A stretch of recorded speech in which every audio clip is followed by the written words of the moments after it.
I don't know if you can hear me, but I can't hear you guys. Council, we are moments away from calling the meeting to order, but before that happens, there's one thing I wanted to mention to you and before we start recording or going live.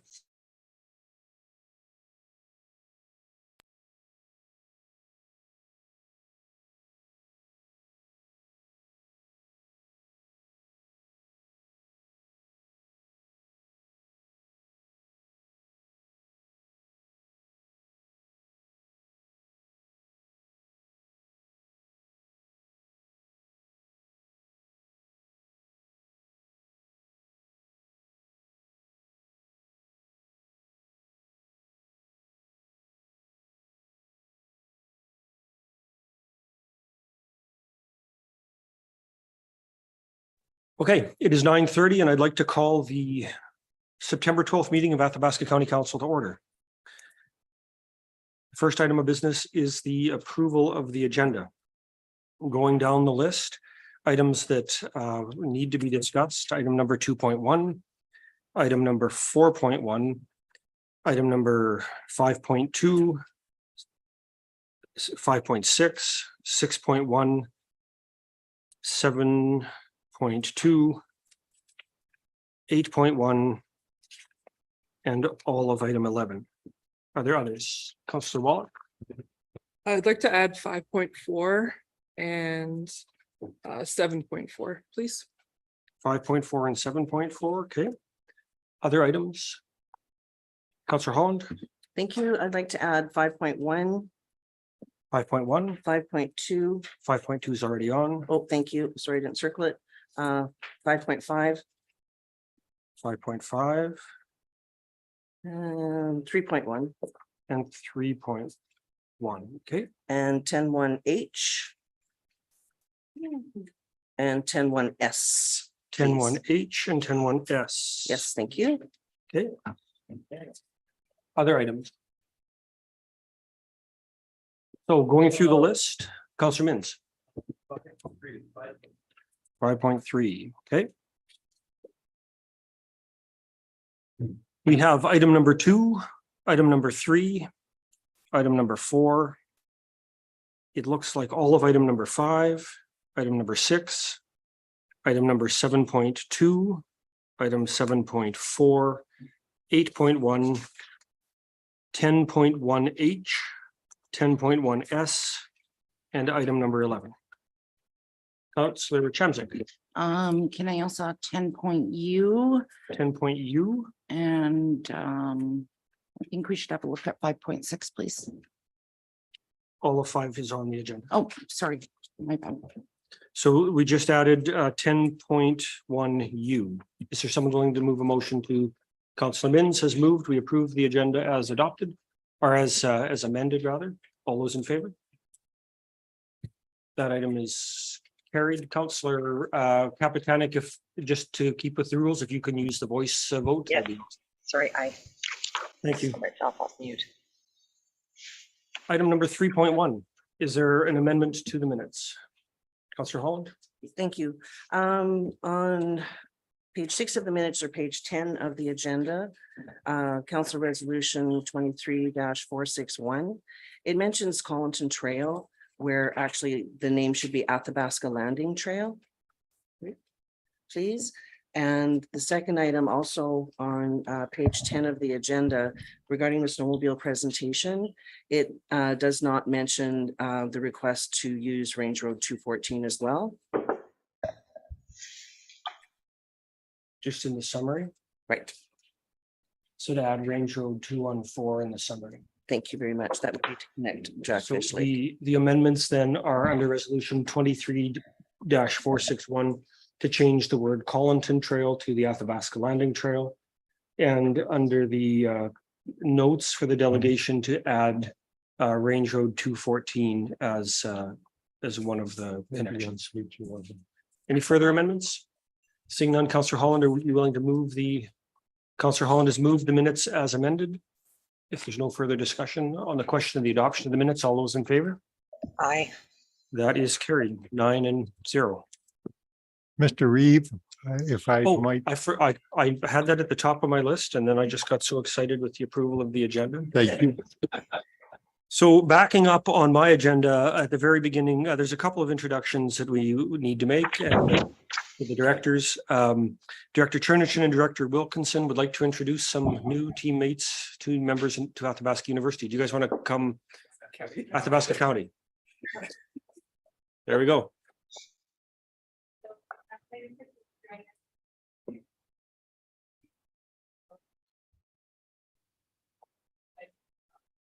Welcome. Morning, everyone. I'd like to introduce Wes Pardash. Wes comes to us as our, well, will be appointed as a CPO shortly in a month or so.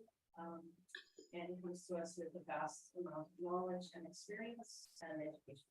Welcome. Look forward to seeing you here. Thank you for being here. And apologies again for the delay. See, it actually is written right at the top.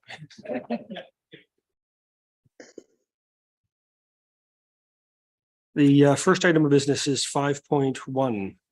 Councillor Holland. Thank you. In just reviewing the policy itself, Did you have a motion you wanted to make? No. Okay, so Councillor Wallach I'd like to make the recommended motion, please. to approve policy 7575 as presented. Discussion, Councillor Holland, do you want to discuss the thank you. Motion. As mentioned before, I do have concerns with this particular terms of reference.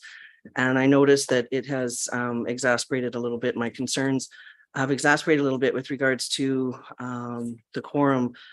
We do have two councillors representing the county. However, the quorum mentions we must have three councillors, one from each of the municipal member councils. So again, the concern that I have is that this terms of reference allows a little bit too much power to one committee. And I was questioning whether or not the decisions before they are passed in TED, are they coming back to the respective councils for discussion?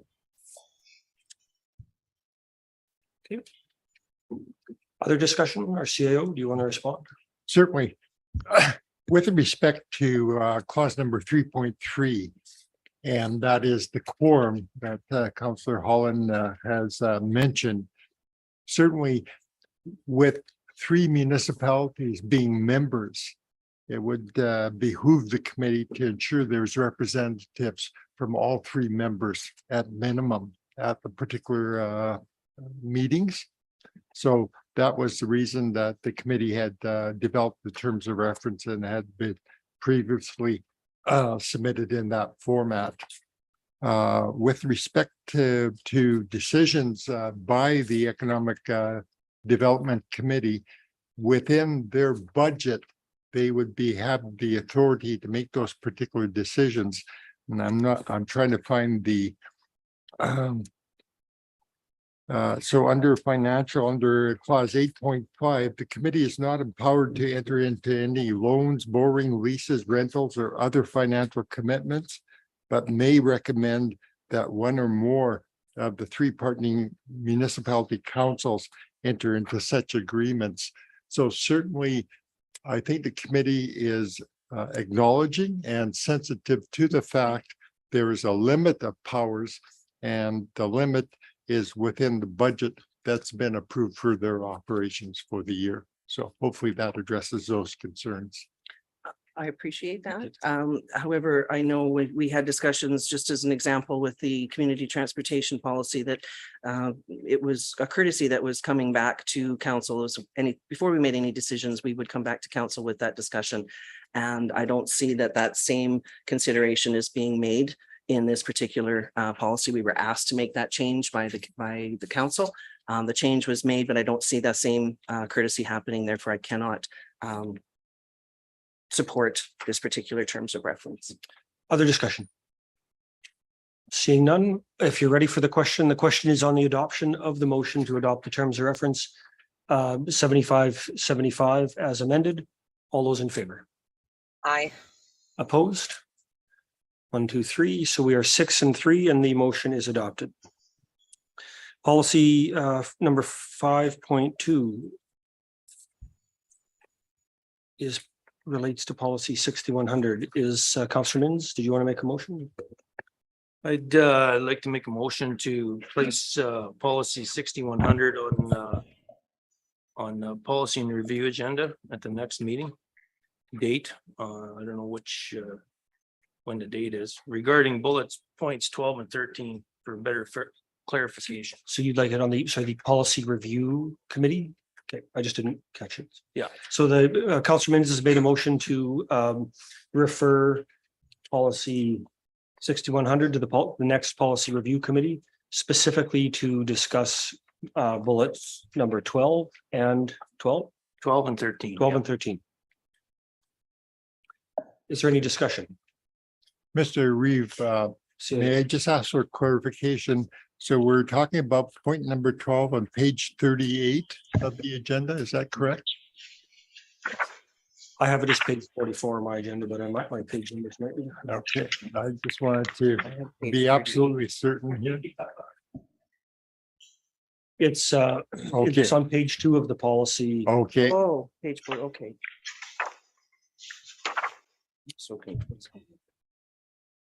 That's it. thank So you. so the motion, just for clarity, is to refer policy 6100 for discussion at the policy review committee meeting, specifically to contemplate points number or lines number 12 and 13 in the policy. Thank you. Any further discussion? Seeing none, on the question of the adoption of the motion to refer policy 6100 to the next policy review committee meeting, specifically to address bullets number 12 and 13, all those in favor? Aye. That is 9-0, and the motion is adopted.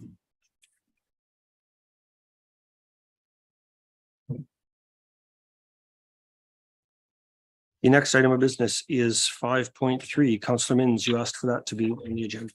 Yeah, I just wanted to put it on the agenda. I will make the motion. Recommended motion to approve the funding of for the Island Lake, Baptiste Lake potable water feasibility study.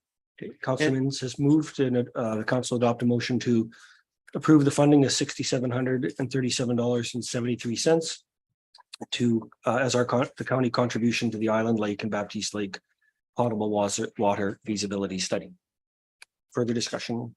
I guess and the main thing I wanted to do is just thank our CAO, interim CAO, for very much help of figuring this out. It was a big deal. So thank you very much. Councillor Gerlich. Was Rochester really saying not paying along? No, that's completely separate. And that'll be coming up soon, will it? That's completely separate. This is a study that's being organized by the Summer Village of Island Lake. And we're a participant in a broad group with them. Okay. The Rochester one is one where we've applied for a grant strictly through the county, in parallel to a grant to go up to Castle. Mr. Reeve, members council, I will have an update on that particular study, the Caslin Rochester one, during the CEO council briefing following the regular meeting. Okay.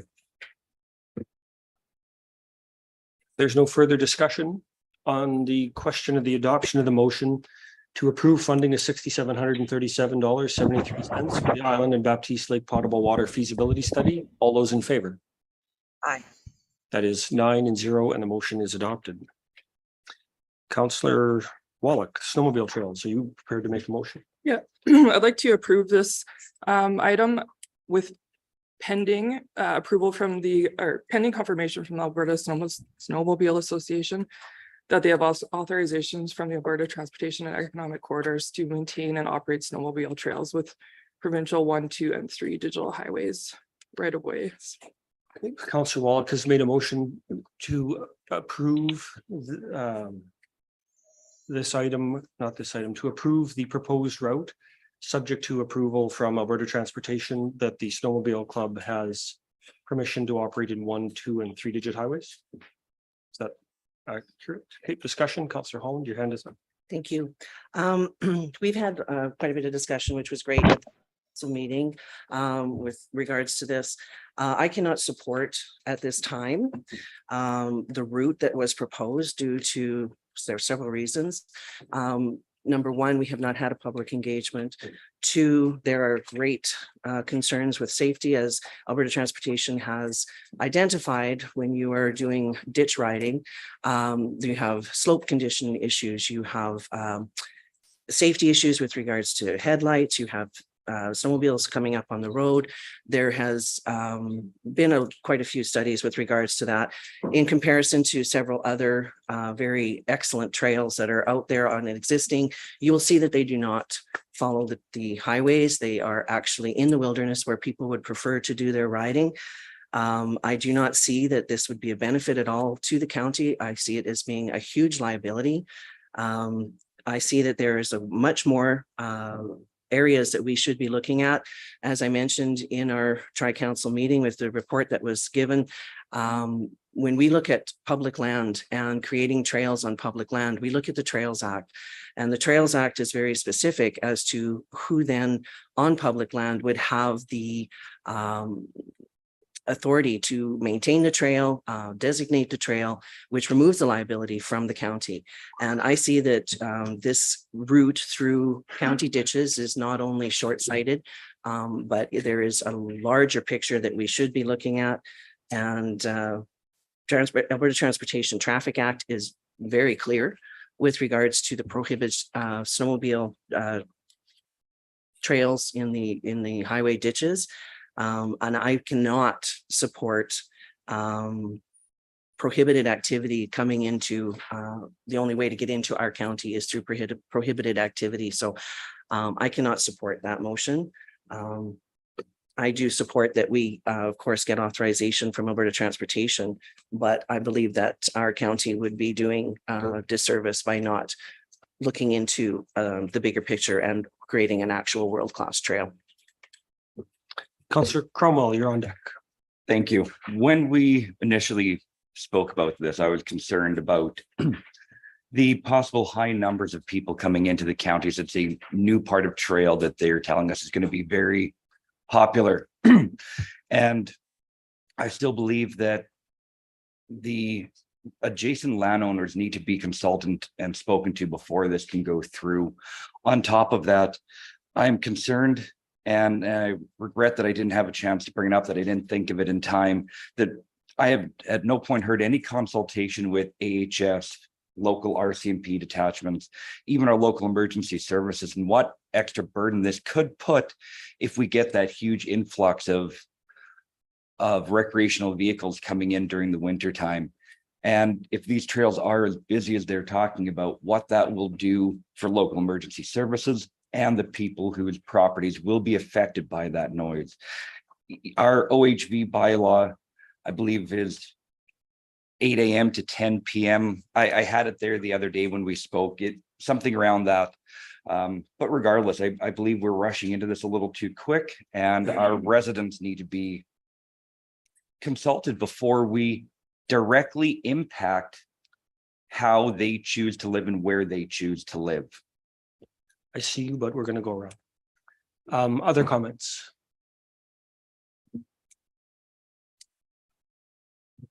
Councillor Chamzik. I don't see the problem with taking the time and really looking at those big picture items. Definitely was a little bit of an eye opener for me, getting some of the information that we've had. I don't feel quite ready to move towards an approval at this time. I think we've talked a lot about, economic development. We've talked about driving tourism. And so for me, I think that conditioning it to Alberta Transportation's approval, Alberta Transportation has said that they do have designated trails in provincial highway right-of-ways. So if we can wait to get their, if these guys can wait to get their approval, I think signaling to them that we support local groups who take the initiative to drive tourism in our region is important. And it's a chance to put our money where our mouth is in terms of whether we are truly committed to that economic driver that we've talked about. Now, while I would personally prefer to see it done on a trial basis, because the consultation thing, you're going to get all kinds of not in my backyard and worries. But if you approve it on a trial basis so that you can see how it actually operates, this is a snowmobile trail. It's built with snow, disappears every spring. We can see how it works. And my suspicion is that it won't be as bad as everybody would imagine that it would be in the beginning. So I think that it's something we should support and encourage this group that has a long history in the community without serious accidents and problems to carry on and encourage them to keep working and building in our region. Like we can't talk one thing and do another. Now, is there anybody else that would like to speak? Councillor Mins? I agree with that, with the trial basis.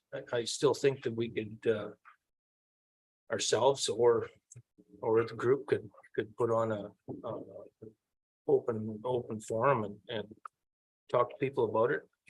Also at the same time, but showing that as long as they get approval from transportation, which done the right way, they might be able to, and then going at it as a trial, saying for 1 year.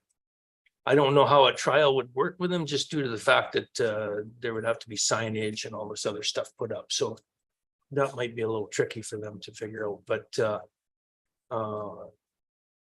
I know under the out west where we have lots of trails, they go along the edge of the roadways and stuff like that, and it seems to work out fairly decent. So I think a trial would be okay. Are you then seeking to propose the amendment to include the words on a trial basis? Yep. And okay, so Councillor Mins has moved, we amend the main motion to include the words on a trial basis. On a trial basis, And I think that just gives us the flexibility in the end to say we're testing it. It's not a guarantee for. Right. Okay. In terms of further discussion from people who haven't spoken, Councillor Gerlich? Yeah, I feel a little uncomfortable in the fact that they came in here. I mean, it's pretty obvious. If you're going down highways, you should know whether or not you're allowed to do so, not coming in at some point and saying, well, if we can get permission. They must be doing it other places, so they must know what the rules and regulations are. It just was not a very good presentation as far as I'm concerned. It wasn't showing any respect for the council to come in ill prepared as it was. I couldn't support it. Councillor Kapitanek or Councillor Kapitanek? I'm in full support of extending this project, and as you mentioned, just echoing your words, a long-standing organization, our community, many generations have been a part of the existing network, and I'm sure generations to come will continue maintaining them. And I think that anything that we can do to up the standard of living in our community is very positive. Okay, Councillor Anderson, do you want to speak to this at all?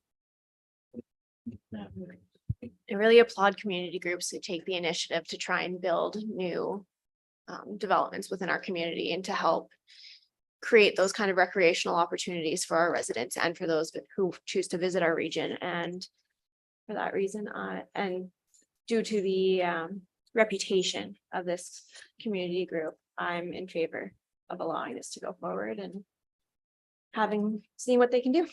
Okay, so because we have an amendment, let's go around a second time. Councillor Holland, you're on deck, but the CAO would like the floor.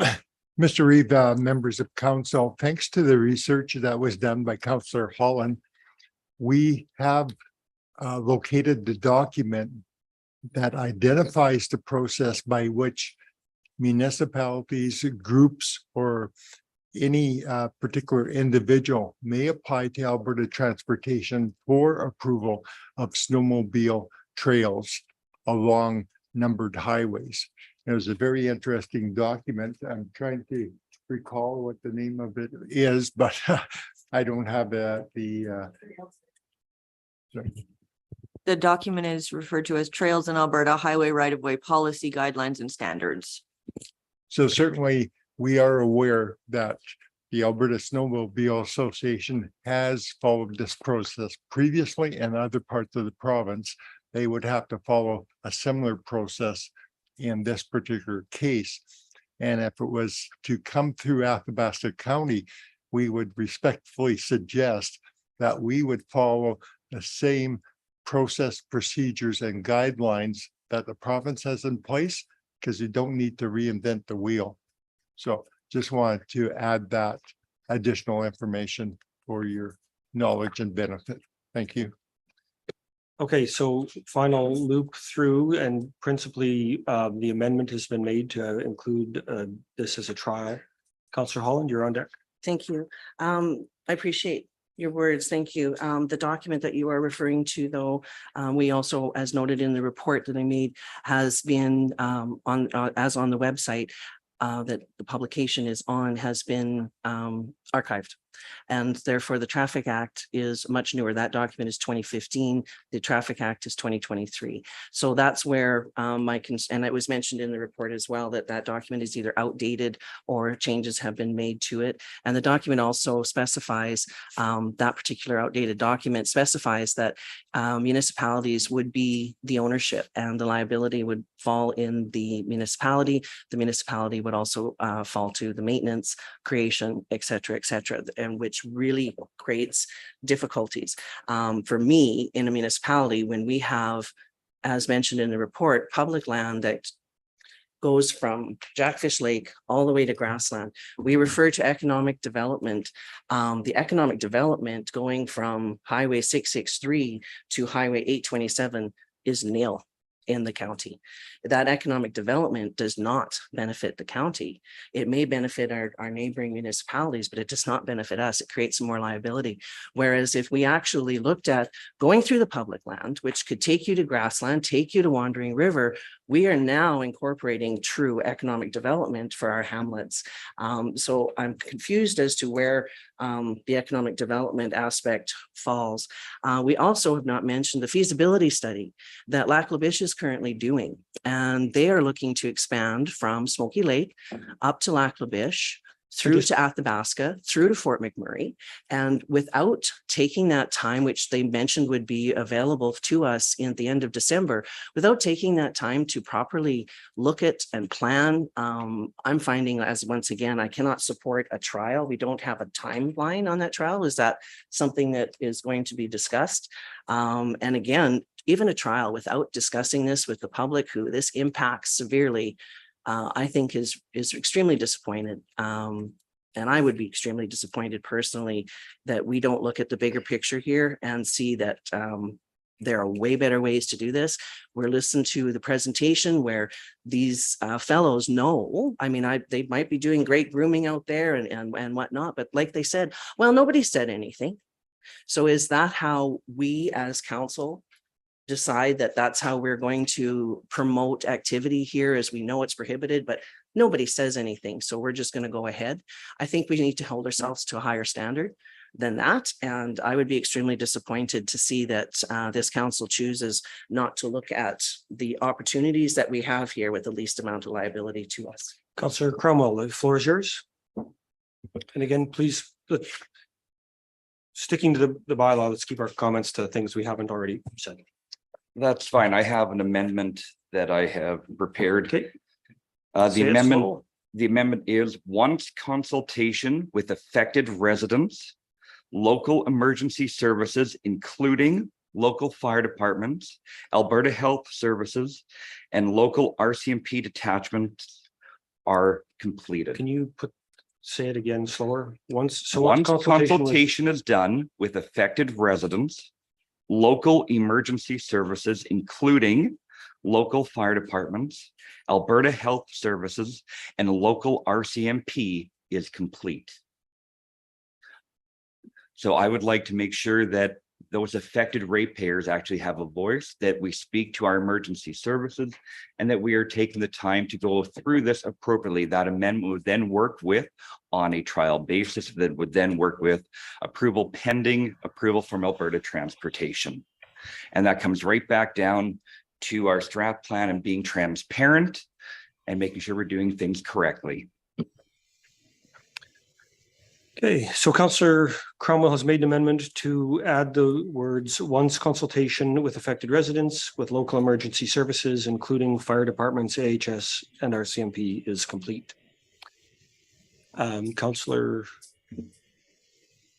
Wallach. The great thing about us now, we have a regional fire chief that we can consult in-house. So I think that would be a first step to look at versus the regional or the local fire departments, because we are regional. In terms of economic development, this is huge. We are working with our regional partners. So it'd be selfish of us to take that away from them. This is a huge boost. This is a volunteer committee that's willing to put in the work and would be a massive increase for us, put us on the map with the trails. And the great thing about trails is we can always expand. The snow goes away, you can make a new trail next year. So I understand the point of waiting for the study to come through, but that's the great thing is we can just continue to expand with that.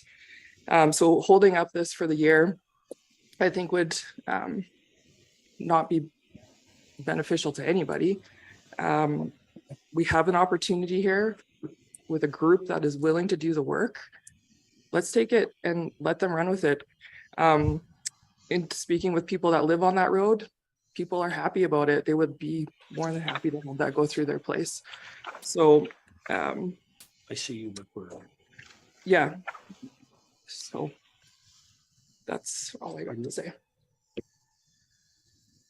If I can speak on the amendment. No, we're gonna go around once so that everybody else has a chance first. Yeah. No, Was the amendment?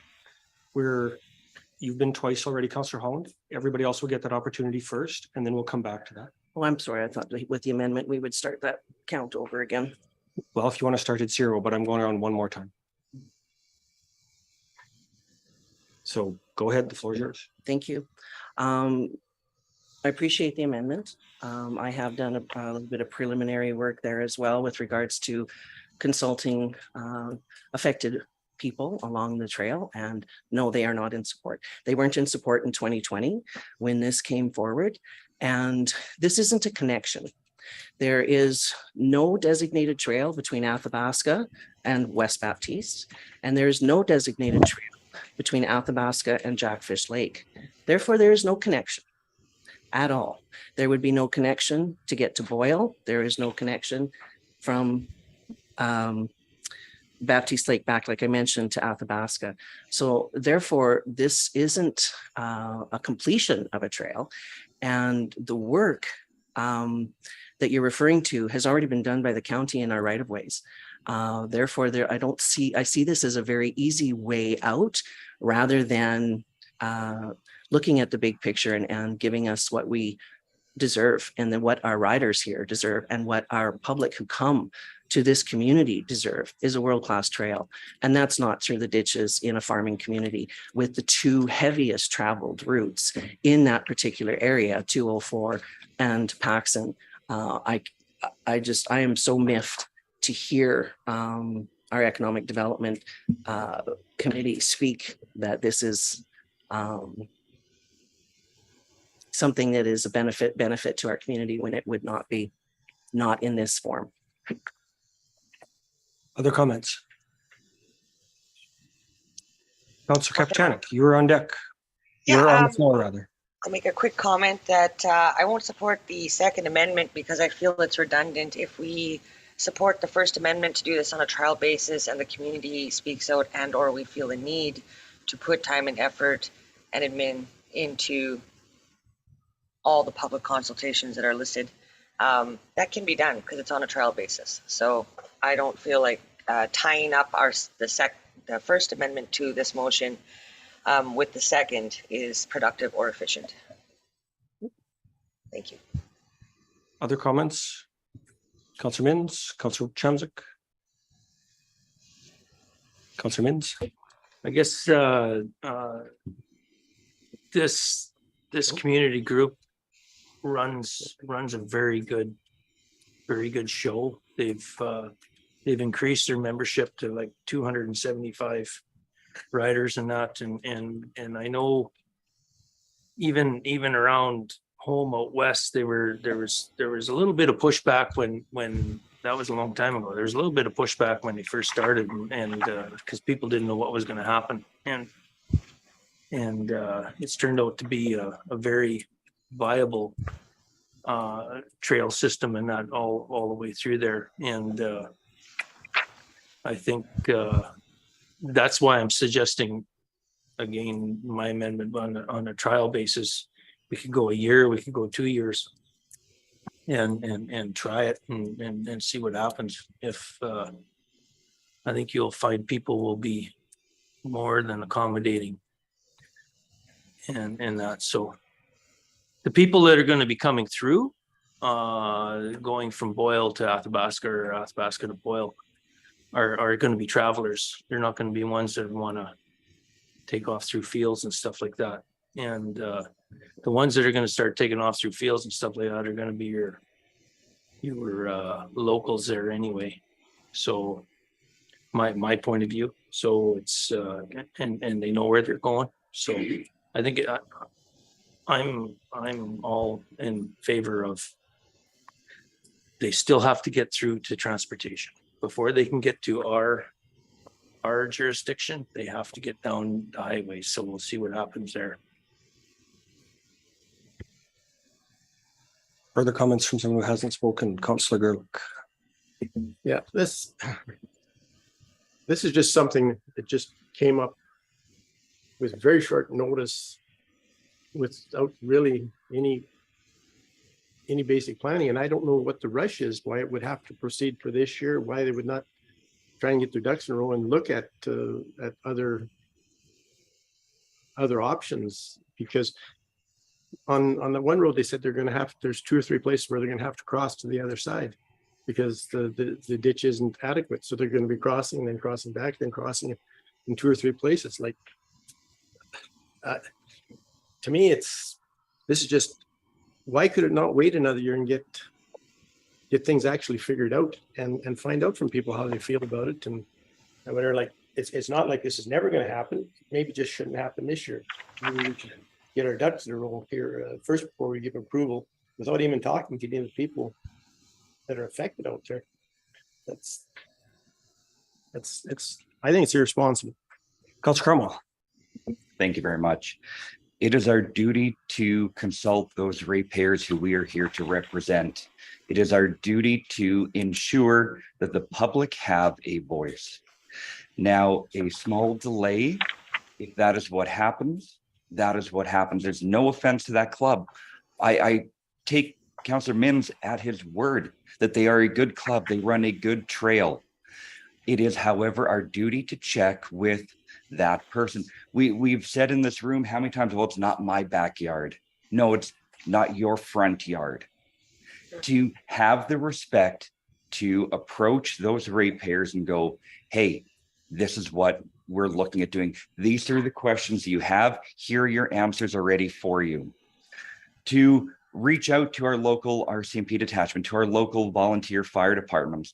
Yes, we have a regional fire chief. Our fire master plan, that is not all complete. We still have individual fire departments. They still have a voice, and their level of service is dependent on each station separately. So what they can and cannot handle. We must not take people out of the equation. Further comments?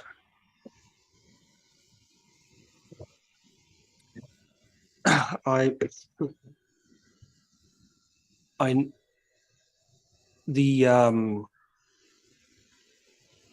the group was here, they spoke to us about building a spine and ribs. And so we have a group of volunteers who are willing to put their time and money into the development of something that can be amended over time as they develop and progress and improve, and expanded to include the ribs that take the side trips off to other places. So I see this as a really good first step. I don't support the amendment, the final amendment, because it, to me, seems like just a roadblock that is already accomplished by creating the trial period for people to experience it and see it, and we can talk to them as that's occurring.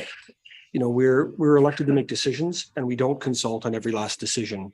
The pilot doesn't fly the plane with the whole crew in the cockpit. The trial is good because it's not that forever guarantee, and continuing approval is based on good, solid operation. So I support the First Amendment, and I think this is something we should be supporting. Now, who hasn't spoken? Councillors Anderson, Chamzik. Okay, so on the amendment to, on the question of the adoption of the amendment to add the language, once consultation after affected residents, sorry, once consultation has occurred with affected residents, local emergency services, including fire departments, AHS, and RCMP is complete. All those in favor? 4, opposed? 5, the amendment is defeated. 4 and 5. On the question of the amendment to add the words on a trial basis, all those in favor? Aye. The question has been put. All those in favor? Okay, what are we at? 5, 6, sorry, and opposed? 3. So the amendment on a trial basis is approved. On the question of the adoption of the main motion, which I think now reads to approve pending approval of Alberta Transportation to operate on 1, 2, and 3-digit highways on a trial basis. All those in favor? Aye. Opposed? And the count is 5 and 4, and the motion is adopted. Item number 5.5 is next, and Councillor Holland, you put that on. Did you have a motion you want to? I just need a few moments here to finish these notes. Is there someone willing to make a motion on 5.5? Councillor Anderson? I'll move the recommended motion. Councillor Anderson has moved that the council select the 2024 budget year for the work as it cannot be commenced until later than July of 24. And further, that a request for quotes on the removal be brought to the 2024 budget deliberations. Is there any discussion on that? Seeing none. Councillor Holland, do. Thank you. Being that there is such a short window for the repairs, I believe it's 9 weeks that we can do the work in that area. And it's basically saying now 2+ years is the possibility to replace this bridge. My question then would be is if we had that funding now, as in a loan, are we able to complete that work, replace that bridge in that window in 2024? Sorry, through the chair, Councillor Holland, for clarification, you want to know if we can remove it and replace it in the 9 weeks? Yes. After speaking to the consultants on the file, I do not believe that that would be an option. It will be at least a year plus the application for the STIP funding and when that's approved. From what they're saying timeline wise, we would not be able to remove and replace in a 9-week period. I appreciate that. Thank you. Okay, other comments? Seeing none, if you're ready for the question is on the adoption of the motion that council select the 2024 budget year for work on the, this is on the Collinton Bridge. Can we just amend that language to include that council select the 2024 budget year for work on bridge file 13833 as it cannot be commenced until later than July 2024, and further the request for quotes on the removal be brought to the 2024 budget deliberations. All those in favor? Aye. That is 9 and 0, and the motion is adopted. 5.6 refers to speed signs. This is one, Councillor Means, or this is the Skeleton Lake speed signs, Councillor. Oh, that's right. Councillor Means. I thought about it and looked at this quite a bit. I'd like to make a motion to change speed limit to 60 kilometers an hour on Township Road 654, Skeleton Lake Road, starting 50 meters west of Shadow Lane Estates access to the Skeleton Lake Boat Launch, and speed limits within the residential subdivision. The second part of that motion, recommended motion to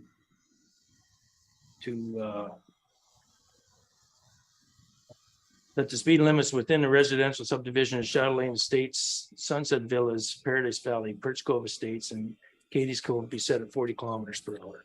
So just repeating what I think you said, that the council set the speed limit at 60 kilometers per hour on Township Road 654, starting 50 meters west West of Shadow Lane Estates. of Shadow Lane Estates and continuing to the boat launch. Right.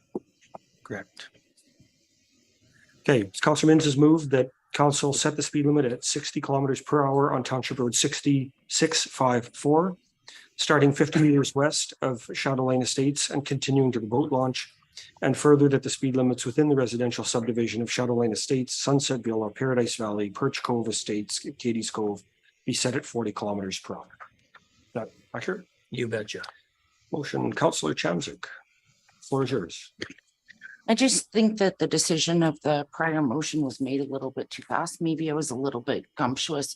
I don't know what council feels, but I do like the idea of our rural subdivisions in the future, maybe moving towards a standardized speed limit of maybe perhaps 40 kilometers. That could be a conversation of another day. I feel that that's a fair limit within our rural subdivisions. Nice motion. Councillor Crummell. Thank you. Just so that my brain is caught up here. So we're actually increasing the speed limit on that portion of road. That is correct?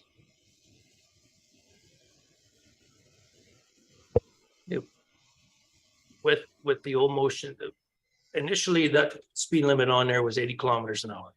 And then when that first came back to council with regards to the association wanted it changed and dropped down to 50. And council all agreed with that, which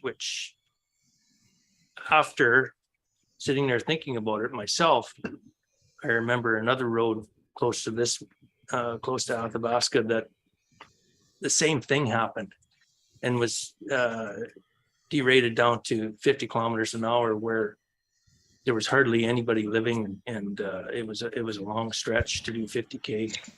And so I feel the same way, that I wish I could have went back to that day and said, no, that's too slow. Like, Okay.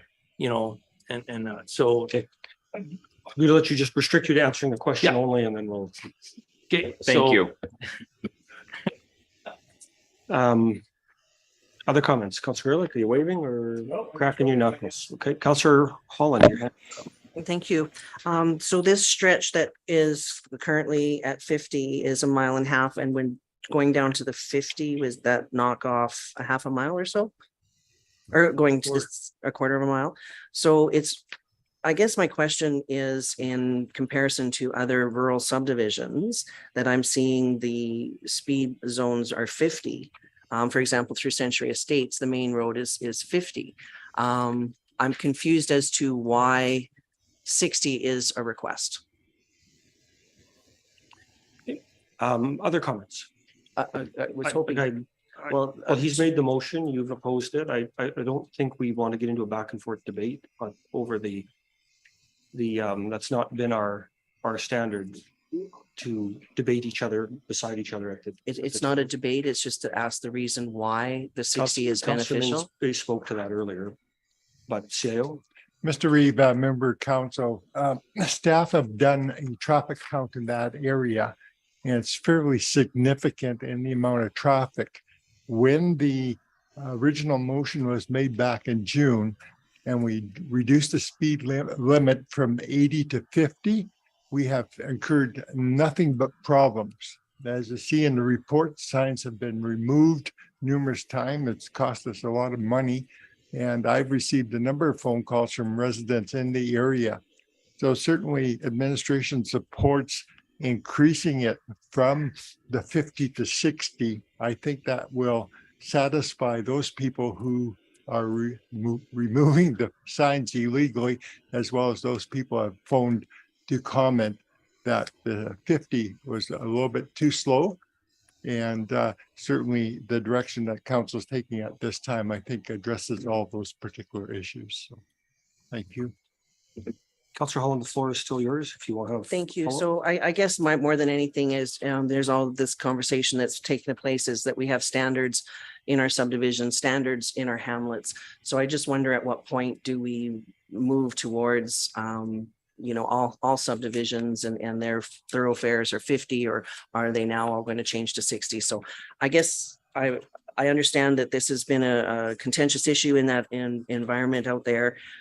You've got two groups, from my understanding, that are kind of, we want it slower, we want it faster. In all, I'm looking at the safety aspect of this. If it's high traffic, high foot traffic, there's wildlife out there, there's pets out there. 1.25 miles is not excessive to ask people to do 50, but that's where I'm at with the safety. Counselor Chemzik, you've spoken to this. I'm going to go to those who haven't.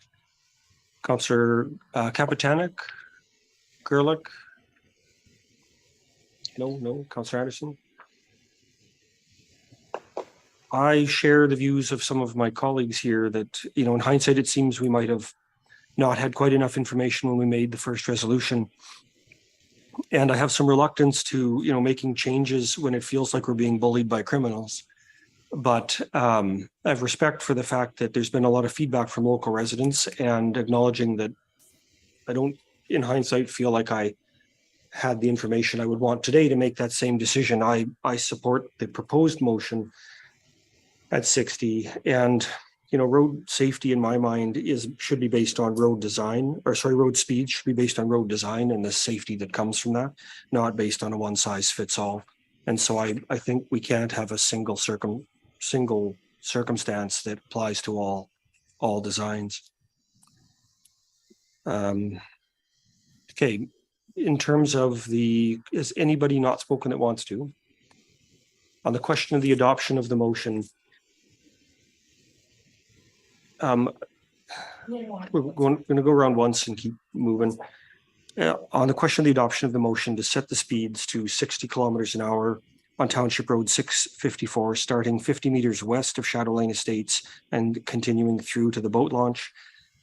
And additionally, that the speed limits within the residential subdivisions of Shadow Lane Estates, Sunset Villa, Paradise Valley, Perch Cove Estates, and Katie's Cove be set at 40 kilometers per hour. All those in favor? Aye. Opposed? The count is 8-1. The motion is adopted. The next item on your agenda is 6.1. Oh, you know what? So just on a point of personal convenience, why don't we break till 10:30? Yeah. My apologies. We're in an hour, and let's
12th County Council meeting. We are at item number 4.1. And it is a delegation from the Amber Valley Community Association. Welcome and thank you for taking time to come in and talk to us today. We're going to start with introductions and then the floor will be yours. So on your right, we have our interim CAO, Mr. Pat Vincent, recording secretary, Ms. Green, communications manager, coordinator, Mr. Schenkelberg, and then Councilor Mins, go ahead. Rob Mins, Counselor Division 8, Baptiste Lake Island Lake area. Good morning and welcome. Thank you for being here. Tracy Holland, Division 5, which is Amber Valley, Paxton area, Parkview and Jumping Deer. Kelly Chamsick, Division 7, Atmore, Grassland, Prospita areas. Good morning, Camille Wallach, Division 9, north of the river. And I'm Brian Hall. We've met outside. Councilor. Good morning, Joe Gerlach, Councilor Division 1, which is the Rochester Parish. Good morning, Ashton Anderson. I reside in Division 3, which is out in the Boyle area. Good morning and welcome. Gary Cromwell, far north, Wandering River, Brainat, Blue Jay areas. Thank you for being here. And on the screen, Councilor. Good morning, Natasha Capitania, Division 2, Collington, New Pine Creek and Minnook. Welcome again. The floor is yours. Thank you. I'm Virginia Donald. I'm president of the Amber Valley Community Association. And we're here on matters that we have with the Amber Valley. Let's see where the red light is. Good morning, I'm Diane Scoville. I am the treasurer for the Amber Valley Community Association. And we've been in this position for the past 3 years. I have sent a letter to the county. Our furnace has gone completely. The hall was built there in 1990. When they put in the flooring, they put underflooring heating with tubing and then just cemented it in. So there's no crawl space, there's no nothing.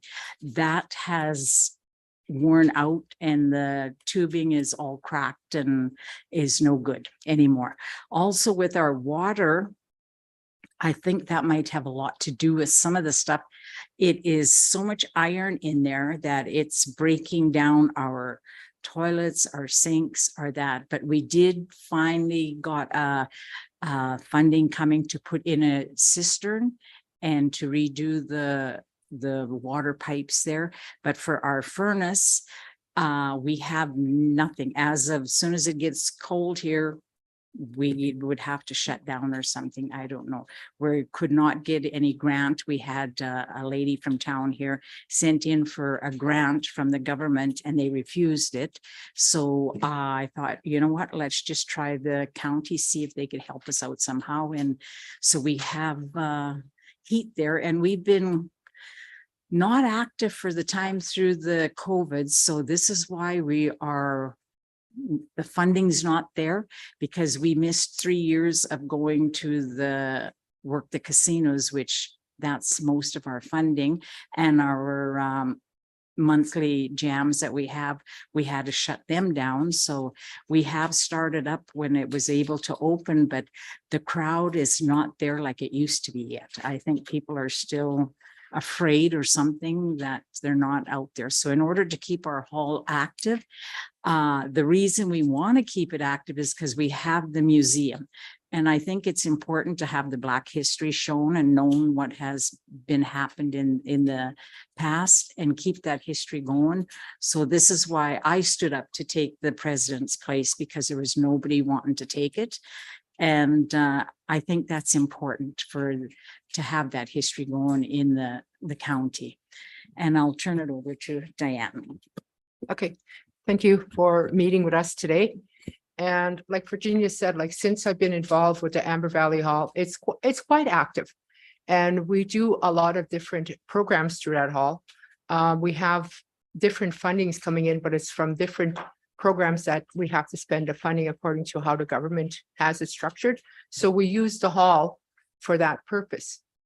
to do everything that we have to do. Like we're involved with the oil sands monitoring, we're involved with the government, with the ECC. We're involved with the Woodbines, and where we hold our monthly meetings there. We have Alpac. They have their meetings there, and we just recently have internet connection, and we could afford to put up a tower. So we do have internet there now. And like Virginia said, we're getting a cistern, and the only thing that we're having problem is with heating. And to me, like as a community, like, and are part of this, of the community, is that it's not very often that we do come to the table like this and ask for any kind of funding. It, you know, if we could, like if industry was still viable and running and making all kinds of money, I'm sure that we could allocate money there, but you know, where that's all going. So to be a part of the community, and we are a big part of the community, I think that it would be a good idea for us to get a grant, because it's not a lot of money. Like, you know, we're not asking for a lot of money to get this going, but it's just to say that we're still a part of the community, where we don't have to shut down, where we still can do all of our events and get things going, because I know a lot of you that sit around a table do come at Amber Valley Hall. And, you know, it is a part of history, a big part of history. Thank you.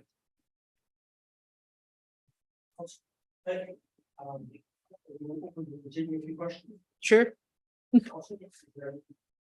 Sorry, council, are there any questions? Councillor Wallach and then Chamzak. Has there been any investigation on replacing the in-floor heating? Yes, we do. We just had actually, who came in to investigate it? Was it through the food? The health unit. The health unit comes once a year and they do the kitchen. Replacing the Yeah, in-floor heating? Anything that has to be replaced, like in the kitchen. But in you order haven't to- had a contractor come in to check out? if they Yes, can we re- have. Okay, We have contractors coming to check out, and the price was just about $750,000, like to replace everything that we wanted to get done with the hall, which we couldn't afford. So we figured that if, you know, because we wanted to upgrade the floor, we wanted to upgrade the bathrooms, we wanted to upgrade a lot of different things in it. But right now, what's really important is the heating system. And we Yeah. do have the water system already coming in. Yeah. you say that you applied for some grants. Have you applied for the community facility enhancement program through the government? I think we have, eh? Yes, I think that's one of them that we did apply for. Okay, so you're still waiting to hear back because we don't hear till. They refused. Councillor Chamzak. Just a few questions. First of all, I'd like to acknowledge I'm a little bit of a history buff myself, so I appreciate having museums and such in our communities. But one of the questions I have is, do you guys have any other quotes? Have you contacted other contractors? And is there any other, I guess, funding streams that you've looked through, such as different grants that's not through AGLC or anything like that? Do you guys have an active person in search of those grants? Yes, we do. We do have an active person in search of these grants. And when we did do the grants, like it was a Turo grant, like he did hire a consultant that actually came out and looked at the building and everything that we needed. That's why the grant was like $750,000, which we were refused. And so then I think that he did apply for the grant for the heating system also. Yes. But we haven't heard anything on that. And you know, it's getting to be closer to winter, so I don't even know if that's going to be. Do you know when the submissions were due for that grant, that maybe there was a follow-up or something like that? I know the $750,000 one we were refused. Okay, thank you. Councillor Holland, since we're moving around the table, let's. Thank you. Thank you so much for your presentation. And I sympathize. It's not easy to try and keep these older buildings up and running. When you mentioned the grant you haven't heard back from, is there a due date that you know of that you will hear back from them? Well, when you work with the government, I don't know if there's any due date if you're successful or not. All they give you is a deadline, right? Yeah. And then, you know, you wait 2, 3, 4 months. months, sometimes a year before you get an answer on anything. Right. when it Do comes you to know what the deadline date was on that that. one? What does that deadline date kept Gary had? I think it was for the end of September. The end of September was the one that you applied for. Okay. And I don't know if this is even possible or anything of that. Or did you consider a loan at all? We have talked about it like through our council table alone, and like, we don't get a lot of funds from the casinos. And most of that money that we get from the casinos, that's to keep our lights on and our heat on, like during the winter and whatever. So that takes up everything there. Okay. You know, and if we were to get a loan, how would we repay it? Right. No, You know, and I understand. That's a big thing, but we did think about a loan. Okay. That's something that we did, and that's something that we did talk about at the table. And if we can't get any source of funding, probably in the middle of October, then that's another avenue that we might just have to go down and figure out a way. Okay. Pay it. And you're, of course, applying for the county community hall assistance and Yeah. whatnot there too. Okay. No, I appreciate that. Thank you so much. Counselor Mintz, do you have any questions or follow-up? Just wondering, are you thinking of getting more quotes on for the possible replacement of the heating or We had put out for quotes, but the only one that came in is the Wild Rose Heating.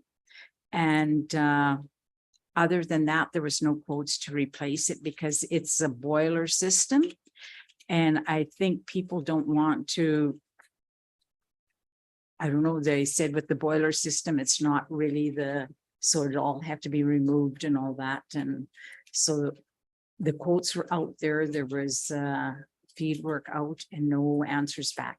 We did get 2 for the water system, and they're both local, but the one was I think $6,000 higher. So actually it was we sit on the board for the Athabasca Landing Métis, and they rent the hall when they have a function there. And they're the ones that stepped up and said they would pay to get the water put in for us so that we can get the cistern in and change everything so we could have proper water. And but they don't have the funding to do put in the system for the heat. So, but the only quote that we did get was Wild Rose Heating from Athabasca. Counselor Cromwell, do you have any follow-up or clarifications that you'd like to hear? I do, thank you. Are you considering reaching out for more quotes? You know, with any level of government, you generally need more than one quote in order to Yeah. proceed anywhere. And then just for clarification, you have $0 that you can put into this project as it sits right now. Is that correct? Right now, we have really $0 because what's left in, we have to pay the heat and the power. And that takes up our casino account, I believe, is a little over $11,000 in there. So that's going to take be gone for the whole year for the heating. That in our general account, we have close to how much? 13,000. And we've not really been we're kind of breaking even with our jams that we have with the rentals. You know, we have to, so it's not much there too. And we thought we better keep a little bit on hand. You never know if we run out of our casino, and we're not going back to the casino now until next the third quarter of next year. So that's going to take a while, and we still need to pay the bills. So, Okay, thanks. So just for clarification, you will try and reach out for yes. some more quotes on that project, but that sums up what I need. Thank you very much. So I'd like to also speak on that. And so when Virginia was talking about us applying, we do have a consultant that we're always in contact with, and he's aware of the building, and whenever there's anything available that he thinks that would work for the hall, he will put out, you know, he will put out a proposal, you know, is what we need. And when we're talking about, like when Virginia's talking about the monies that we have available, and like even if we don't get the full amount that we're asking for. If you say, okay, you come back to us and say the most that we could give you on this is 40,000, whatever. Like, you know what I mean? That's 40,000 more that we don't have. And at that point, you know, you're not borrowing that much money from the banks to pay that back, which something like that would be manageable. So there's always ways that we could work with, that we could get this done. Thank you. Councillor Kapitanek, did you have any questions or follow-ups, clarifications? No. Councillor Anderson. Do you happen to know the names of the grants that you applied for specifically for the heating system? I don't have them offhand, but I could get them for you. The other place, like every place that we applied for. And I did want to say the consultant that we have, it's not for Amber Valley. It's through the Athabasca Landing Métis, and he's just working with us to try and get it going, because they did sign an MOU between them to work together. And we thought, we have our meetings there. If we can help and have a little bit of extra funding, then we could help do some of the repairs. Thank you. And follow-up question? Yeah, please. The grants that you've applied for, are they for full funding or are they partial funding, like where the group will have to provide It was 50%? for full funding because we don't have to match it. We could do that in labor, but we don't have the match, the funding to match. Thank you. Councillor Gerlach. Floor is yours. Okay, so without his microphone, he said he doesn't have any questions to ask. I mean, I had, I guess, wanted to clarify, do you envision the request that you're asking, which is, you know, fairly substantial maintenance request? Is this a loan or a gift? Like, what's your vision of, or, because we see sometimes other organizations come to municipalities saying, we need help, but we want to, it's a bridge, not a. So is this, just so that I'm clear, this is are you looking for a gift or a loan from the county?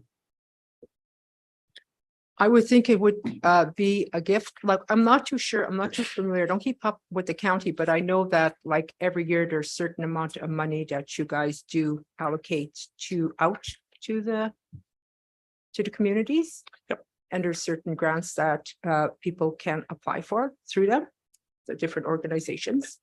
So to me, it would be a grant that we're going to be applying for, you know, and like I said, and if it's not the full amount, if this is, you know, this is something that, okay, like we only have this certain amount left in the budget because we've already allocated so much money to different communities, that's fine with us. You know, just as long as we have a starting point of somewhere that we could work with, that would be great. Do you know what type of pipes you have in there? Like what the underground? Yeah, pipes? what's the plastic? I don't think so. Some kind of plastic. Okay. I don't know. So that, you know, one of the things our council spent a lot of time talking about over, you know, discussing is this idea of future planning and setting up reserves for known and unknown future repairs. And from, you know, reading the letter, I guess the question that came up for me before the meeting was, we're working on these plans and ideas for the things that, you know, a person would reasonably foresee as coming up. What other planning has the association done? And you've told us about the savings that are in place, so we don't really need that. But what planning have you done for other components of the property that are going to need repair and replacement in the future? Like, is your roof 10 years from replacing? Is it 20 years? What's the building envelope like? The roof we had done not that many years ago, and we put all tin roof so that it wouldn't have to be replaced. And we thought it would be better to have the tin roof. And we're just trying to keep the hall open for people that want to rent. Sometimes in the summertime, we do rent it for weddings and reunions often, but like COVID really took us down because we had to close for so long. We couldn't work the casinos. There was no fundraising for 3 years. That really took us down. So it's just trying to get back. And we did not know that the heater and the water would go at the same time. But the heating now, we can't put it under the floor again. It has to be a different setup, so it's got to be radiators along the wall, because there's no way you can access under that hall. And we even questioned at the meeting, is it worth fixing? Is it, should we start from new again? Because with the water gone, with the heating gone, a lot of stuff is getting obsolete, and it was just farmers that built it when they put it together. Like, it was not contractors that do that back then. So there's a lot of things that is not working properly. Our lights, we're going to have to change. We can't get the ballasts for our fluorescent lights. There's nowhere we can find them. Things like that. So we questioned it, but then we thought, you know what, in order to stay going, we have to get a fix right away. And if we couldn't get the big one that we wanted to do everything. So we thought, let's just get the heat going so that it doesn't go down. So I think the Amber Valley is on the Community Hall Assistance Grant list. And so I mean, unless you're not applying for it, I think it's half of your utilities get repaid grant Yeah. as a grant Yes. to the Yeah. county. So Yes. that's one thing Yeah. Yes. if you're not asking for, you definitely should be. Yeah. Thanks for the comments and the information. Is there any further questions from council, or Councilor Gerlich has one now with you? No, I haven't. When you do the casinos, is there sort of a ballpark figure that you look at for revenue? We get around between 30 to 36,000. Well, so that's a Yeah, fairly. and that's hefty every shot year. there. Yeah. And secondly, you're not talking about radiators in there. It's a forced air system you're wanting to put in? Because it talks about air conditioning with it. No, we're not the air conditioner. But we had sent in the It's in the quote, I think. and it is here comes use it's enforced through the. Yeah. It's forced air, I think, but it does have air conditioning component. On page 24, for clarification, page 24 of your agenda gives the quote, and it does have You've air got that, conditioning. So there wouldn't be any radiators or anything like that.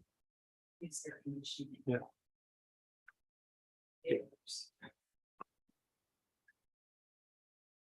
So there is air conditioning there now? Yes, we have air conditioning in the hall. It was put in a couple of years ago. Oh, because doesn't the quote say furnaces with air conditioning? So if you already have air conditioning, Yeah. that's something that could be eliminated and reduce that bit, I would think. Just for the benefit of our discussion, can you just clarify how much actually are you looking for?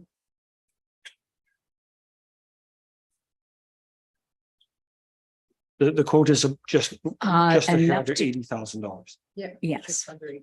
Yeah. Councilor So- Wallach had a question. Okay. Councilor Gerlich, any follow-ups or your? No, okay. So the process, I appreciate you answering the question. Mr. The Reid- CAO has a comment. No, Oh, Counselor, Counselor, there you go. Sorry, Counselor Capitana, the floor is yours. Sorry about that. I would be interested to see a quote that didn't include a new air conditioning system before making a decision. Okay, is that something that can be provided? I'm not too sure, like, I have a furnace in my house, whatever, but I'm not too sure, like, when you're putting in a furnace, if you have that option to put the air conditioning in it as well when you do it. So now we're saying we have an air conditioning, right? But that's with the furnace that we have now. So I'm thinking that if we're going to be replacing everything, then imagine that the air conditioner will be also replaced if that's part of the furnace. It's all in my mind. That's the way I'm thinking of it. Councilor Wallach. Okay, so to clarify, you have an air conditioner with forced air right now and a furnace with forced air right now? It's under it's underfloor heating. Yeah, okay. Well, you just said you have a furnace with air. And then we conditioning, have so- an air conditioner where they have the pots like at the top of the hall to have the air come down from there. Okay. So I guess if you already have the ducting system, that's also a question in the quote. Yeah. So I think that when he probably put this quote together, he was probably connecting the air conditioning to what's already existing, that's already there. That's what I'm thinking. But we could get more clarification if you need. I know it's not an easy thing to come sit in front of a group of people and be grilled with questions, and I appreciate you doing that. You've handled that well. And, you know, the community halls are important in the region, and I thank you for serving on the board and for taking time to come talk to us today. And we'll let you, Thank let you you. go. Thank Okay. you for listening to us. Before we leave, we would just like to know, okay, there was one that you wanted a different quote, right? Yeah. And we want to know if, The county administration will follow up with you after the meeting. okay, And with any specific questions or asks from council as a whole. Okay. Just so that just to make that easy, because this will come up later in the meeting for discussion among council. And there may be other thoughts or questions, and so I'll speak for us and say, I'm sure that we'll direct administration to follow up with you and give you some clarification on those items. okay, thank you. Thank you for meeting with us. Thank Have a you. great morning. Thank you all.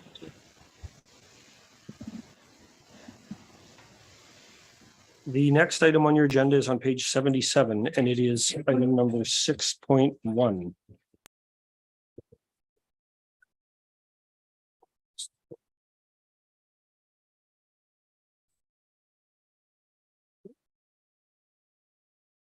Does anybody need a 5-minute break? Sure. If not. Yeah. Councilor Cromwell, that works for me. Take 5.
It's 5 minutes after 11. I'd like to reconvene the September 12th council meeting. We're at item number 6.1 on page 77 of your agenda. This is bylaw 0102023. Is anyone willing to move third reading? Councillor Anderson has moved third reading. Discussion. Councillor Holland. Thank you. The wording that was removed from the bylaw in our agenda, I'm a bit concerned. We had in our last council meeting motion CC 23469, August 31st, where it said to remove the words which may be determined by secret ballot in section 7.6. That motion was defeated 6-3. So I'm wondering how that applies to the words that are missing currently in this one. Mr. Reed, members of council, I can confess an old dog can learn new tricks. So after second reading was given, we had the discussion with regards to a secret ballot to elect the deputy reeve. I consulted with Kelsey Becker Brooks, our municipal solicitor from Reynolds, Mirth, Richards and Farmers. And in an email she sent back to me on September 6th of 2023, she pointed out that the given section 185(1) of the MGA only refers to a vote by secret ballot being permitted to appoint the chief elected officer, and then only if requested by council present at the meeting and confirmed by the resolution of council. Councilors are permitted to vote in secret, is the exception to the general rule that council meetings are public so that public can see how individual councils vote, even if it's not recorded. And no motions can be passed in camera, of course, unless that motion's come out of camera. So therefore, this section of the act ought to be interpreted narrowly. I do not think a motion can be passed or a rule included in a procedural bylaw which provides for voting by secret ballot for the deputy chief elected official or any other council decision for that matter. So despite my many years of experience and the practice in other municipalities, what they have been doing does not follow neither the rule or the spirit of the legislation. So those words need to be removed from the procedural bylaw. Also, she went on to say that including the words voting by secret ballot for the elected official, her opinion was, I believe municipal affairs takes the position the process set out in section 185(1) ought to be followed every time, as opposed to adopting a set process in a procedural bylaw. So based on her advice, it would be appropriate that neither of the positions include any further clarification because it's already set out in section 185 of the Municipal Government Act. So therefore, I bring forward with her recommendations, those changes. Follow up, Councillor Holland.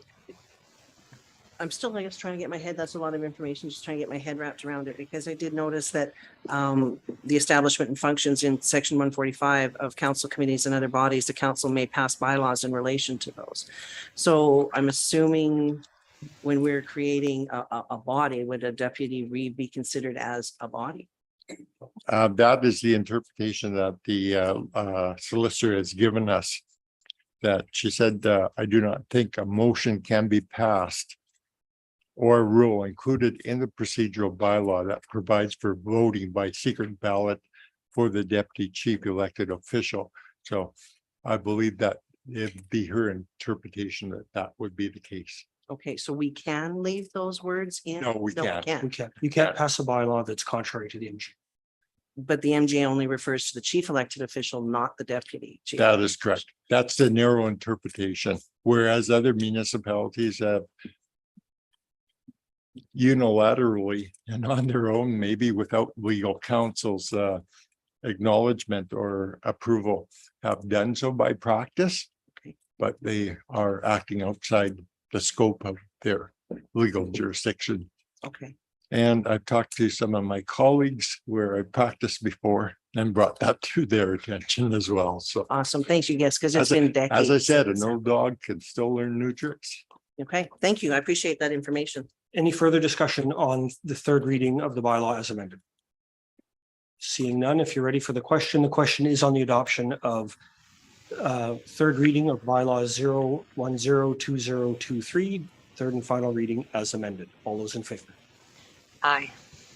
And there are none opposed. It is 9-0, and the bylaw is adopted as amended. 7.2. Revolt. Sorry.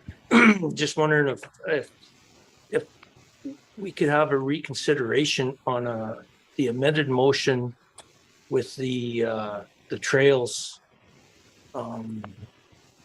motion or the amended motion that I made regarding the timeline for the trial, if we could add on possibly a timeline onto that motion. Okay, so Councillor Mins has moved for reconsideration of a motion number. Ms. Green, do you have a motion number? Of the motion relating to item number 5.4 on our agenda. So we'll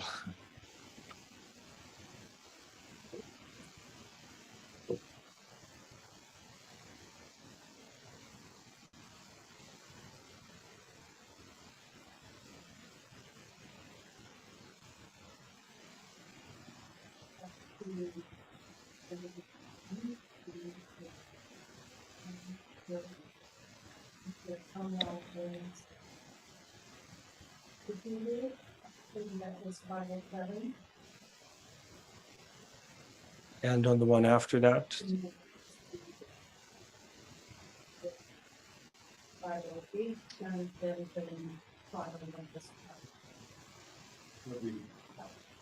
Five oh eight would be the motion. So Councillor Mins has moved for reconsideration of motion 508. Which really probably that's the main motion. So which it probably really needs to be the main motion, but whichever one of those 508 or 509, 509. To consider adding timelines. So after any matter has been decided, in any member that voted in the affirmative may at any time prior to the end of the meeting may move for reconsideration within the same meeting. No discussion on the question that has been decided is allowed until a motion for reconsideration is carried. Such a motion for reconsideration requires a 2/3 vote of the members present.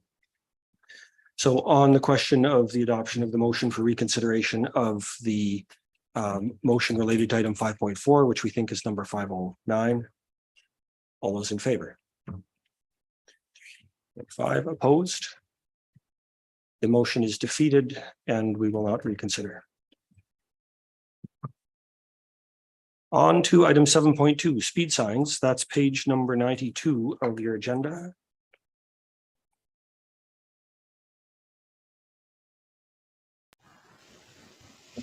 This is one where there are sort of 3 distinct propositions in this, and with council's indulgence, it's my opinion that a discussion in advance of making motions may make sense because there are 3 kind of things on the go. Councillor Kapitanek, your hand is up and the floor is yours. Thank you. I was going to suggest, yes, those be 3 separate topics. So thank you for that. Would you like to go in order of the You have topics? the floor. Why don't you speak? Okay, I'm just going to speak on behalf of the residents who signed the unofficial petition to lower the speed limit to 40 kilometers an hour within the hamlet of Collington on Crescent Range Road 232. I think that it is very reasonable. There is a lot of foot traffic. In the summer, bicycles, dogs, people walking, coming off the trail, coming off the bridge on the Athabasca Landing Trail, And I don't think it's an unreasonable request. I drove the road at 40 and it was very pleasant. We did not feel like it was too slow. I do want to point out though, whether council decides to lower the speed limit or keep it at 50, that there is no posting anywhere. So posting of that speed limit would be the number one priority. And I hope that this council will agree that we need to say yes to having speed signs on these roads. Thank you.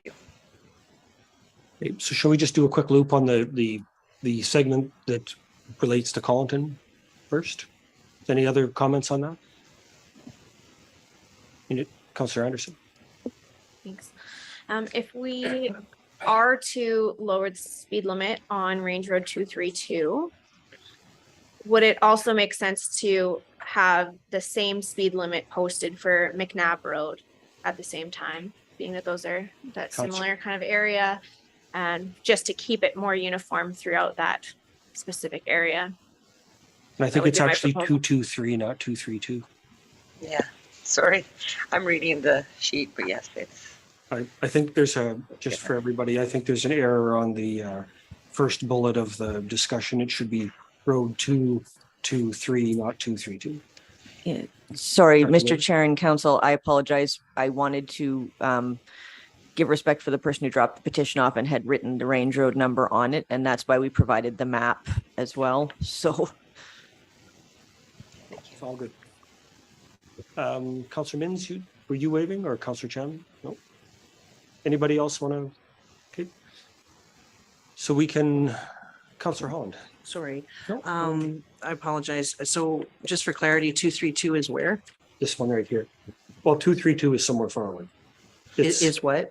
It's west by 6 miles or 10 miles. 2, 3. 10 miles west. Because the one, if you're coming off the Athabasca Landing Trail, that's 223. Yeah, that's what we're That's- correcting it to 223. 223. Okay, so we're not talking So 232. look at this section through. This is page 95. So on the map, it's 223 actually. Yeah. Okay, just for So- confirmation. So the note is that it's incorrect on our. Or we suspect the intention that is that it's 223. Councillor Wong. Do we have anything in our villages and subdivisions? I think Councillor Chambliss might have brought this up earlier, but a standardization of what the speed limits are? 50. Director Whaley. according to your traffic bylaw, the rates of speeds are set in there. It's no person shall operate a vehicle on a highway at a greater speed than 50 kilometers per hour in any residential subdivision of the county, except as provided in Schedule A of the bylaw. It's not included in that portion. So by default, It is 50. and this is like when I looked at the map book, this section is already inside the hamlet. So right now it's fair to think the speed limit is 50. We just don't have signs on it telling people it's 50. Correct.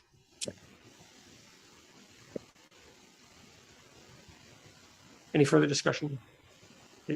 So we can, let's sort this one out. Councillor Kapitanek, do you want to make a motion related to the first item? To sign it or to lower it or? Yes, I would like to make the recommended motion, which is that council assign speeds of 40 kilometers an hour to the Collington Crescent, including Lower McNabb and Range Road 223, and place speed limit signs of 40 kilometers per hour as the director sees fit. So Councillor Kapitanek has moved that council assign speed limits of 40 kilometers per hour to the portions of Range Road 223 within the hamlet and the road known as McNabb Road. And signs it appropriate. Is that fair? Any further discussion on the motion? Councillor Holland, floor is Thank you. yours. Being that we do have the petition and whatnot, but again, we made that real quick decision for Skeleton Lake, and now we're reversing and making changes there. So I'm wondering, are we going to end up with the same issue? We have a lot of problems with traffic right now on the landing trail that this leads to. So I'm just wondering, is this something that is worthy of taking a bit more time as well to ensure that, you know, maybe we do it in a trial. I don't know, but to ensure that we're not going to run into the same issues that we had at Skeleton. Councillor Mins? I think possibly we should be looking at our bylaw, and I did some extensive driving yesterday around Baptiste Lake, and just to get my head wrapped around the speed limits and that, and most of the subdivisions that I drove through they're either at 40, and the ones that are at 50 should be at 40, because I tried to do 50 and there was no way I could do it. So maybe we should be looking at our bylaw regarding the traffic speed limits and possibly dropping it from 50 to 40 in our subdivisions. So this probably sounds like a good idea to come back to another meeting. On the specifics of this motion, does that mean you're thinking just sign it as it's currently regulated, or go to 40 here and then rediscuss it later? Yeah, go to 40 here and rediscuss it later. Okay, so as a takeaway, you'll send to policy or committee of the whole or something? You betcha. Do you want me to do an amendment to the motion right now? And I think you just do a request into committee of the whole to discuss that broad issue. Okay, is probably reasonable. Okay, other discussion. There's a motion on the floor to lower the speed limit on the portion of Range Road 223 within the hamlet of Collinton and on McNabb Road, and to sign it appropriately. Given there's no further discussion on the question of the adoption of that motion, all those in favor? Aye. It is 9-0, and that is adopted. The second part of this, the second bullet on the front page, relates to the road around on the west side of Baptiste between the summer villages of West and South Baptiste. Councillor Mins, do you want to share a bit of background before we do anything? I can share background or I'd like to throw a motion out there that we put 50-kilometer-an-hour speed limit signs up in the area that's suggested for what was it, the pedestrian signs. I would rather see 50-kilometer-an-hour signs go there due to the fact that around the lake. So I'd like to make a motion and we place 50-kilometer-an-hour signs at each end at the north end of Summer Village of South Baptiste and at the south end of Summer Village of West Baptiste to be installed. Okay, so Councillor Mins has moved that council assign a speed limit of 50 kilometers an hour for the section of county roadway between the north end of the Summer Village of South Baptiste and the south end of the Summer Village of West Baptiste, and sign it appropriately. Yeah, that's a typo error. Councillor Chunzik. So am I correct to thinking that these signs just are not there right now? Do you want to respond? Yes, there's no, as I drove around the lake yesterday, there's no signs at these locations. And I think it's just presumed that it's 60 kilometers an hour.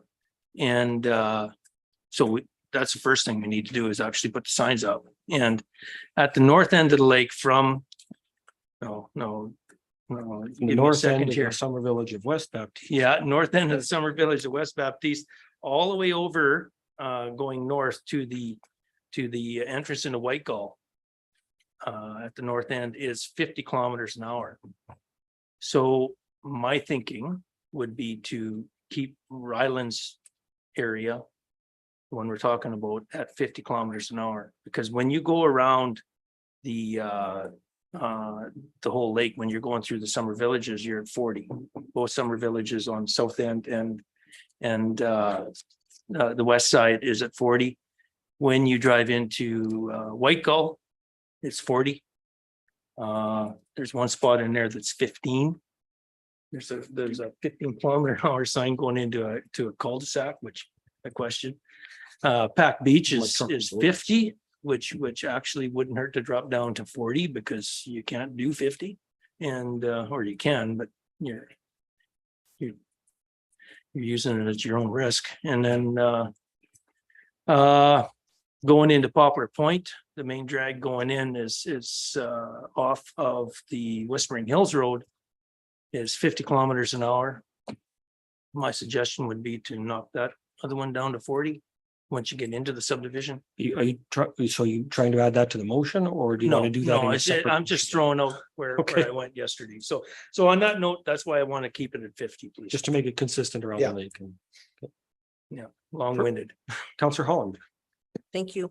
The watch for pedestrians on roadway signs. I guess the question would be, if we erect a 50-kilometer sign, can we add on beneath the 50-kilometer sign to please watch for pedestrians? Then I would like to put, is there a motion on the table? There is, yep. Then I would like a friendly amendment to also include those watch for pedestrians on the roadway under the speed blinking lights. And you want flashing lights too? But no, friendly amendment would just be to add that extra cautionary sign. Is there anyone at the table who would object to just including that wording? Into the motion? Okay, so is there any further discussion? So the question is on the adoption of the motion to assign a speed limit of 50 kilometers per hour on the section of county roadway between the north end of the summer village of South Baptiste and the south end of the summer village of West Baptiste, and to include watch for pedestrian signage being posted as well. All those in favor? And that's 9-0, and that is adopted. The third piece in here is a request from Councillor Gerlich to reduce the speed on the hill on the east side of Rochester down the hill from 50 to 30. Any discussion, or Councillor Gerlich, do you want to provide some background on that? Microphone though. If we were to drive it, it would be self-explanatory. It's just way too fast for that road. 30, 35, 35 is the maximum you can go on there.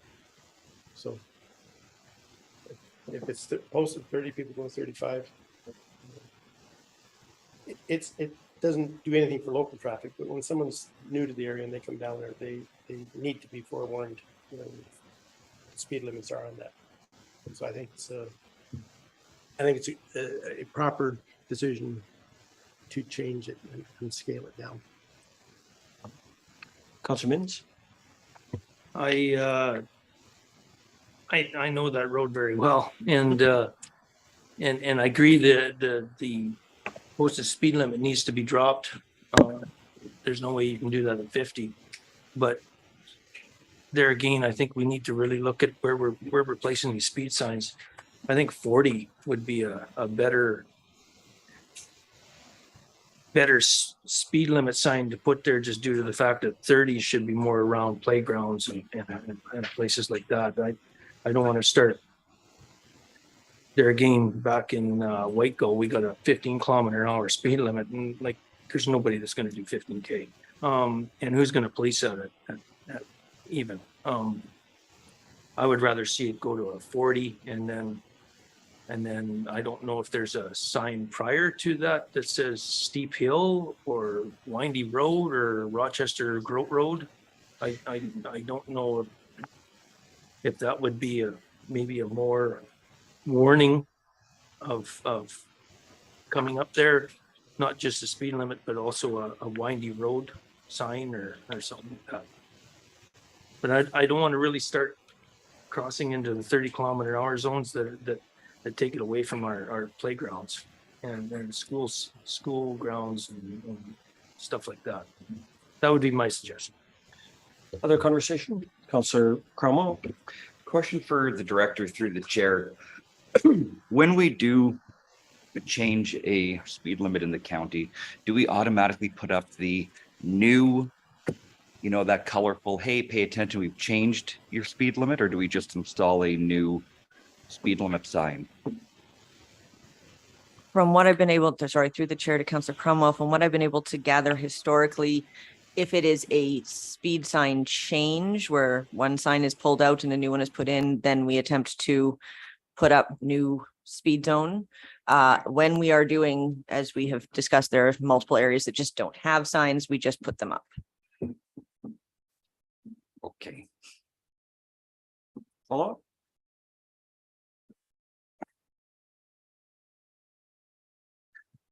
So. No, sorry, my brain. No, you had the floor, just make sure. I don't know if there's appropriate warning signs there or not, but I mean, to me, that's probably, There's just 50 ahead.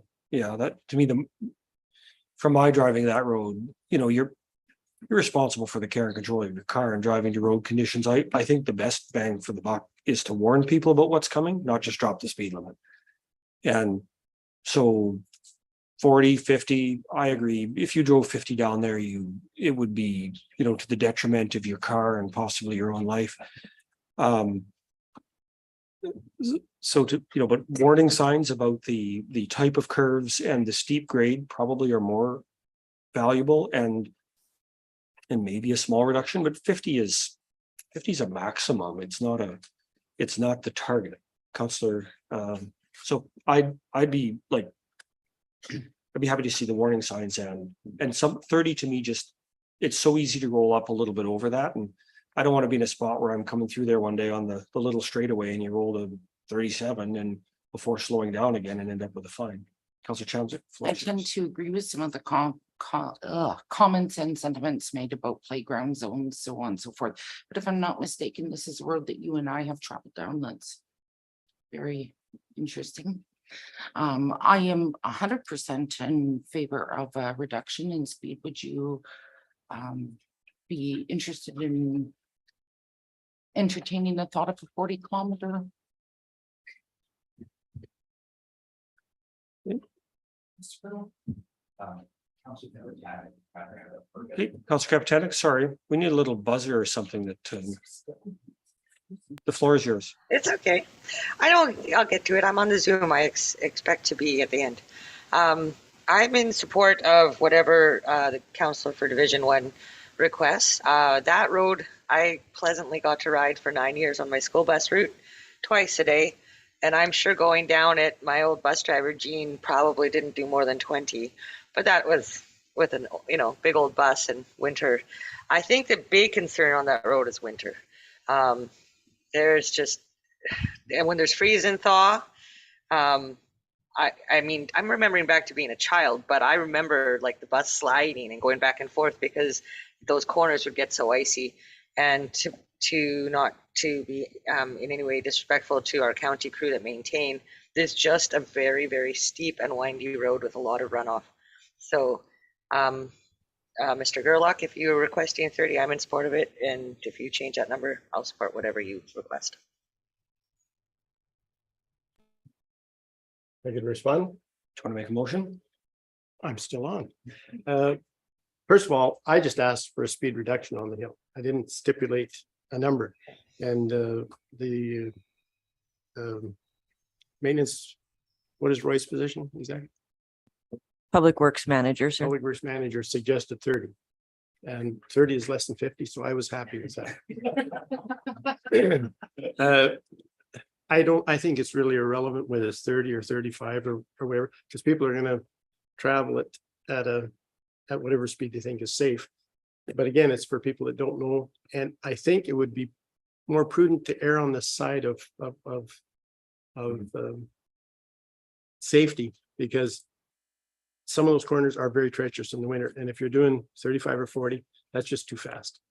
Because we have winter half of the year, and half of the year 40 is too fast. In the summertime, it's just fine. But that's, and I don't think anybody's ever going to get a ticket for doing 37 on there. There isn't anybody that's going to, first of all, they won't be able to see them long enough because there's so many corners. So they won't get the radar gun up in time. So I don't think that's even a consideration. It's just, people will drive it at 35 or 37 or whatever they think is comfortable, but just to let people know, and they should be cautious because, like I say, it's winter half of the year. That was exactly the points I wanted to make that Councillor Capitani made.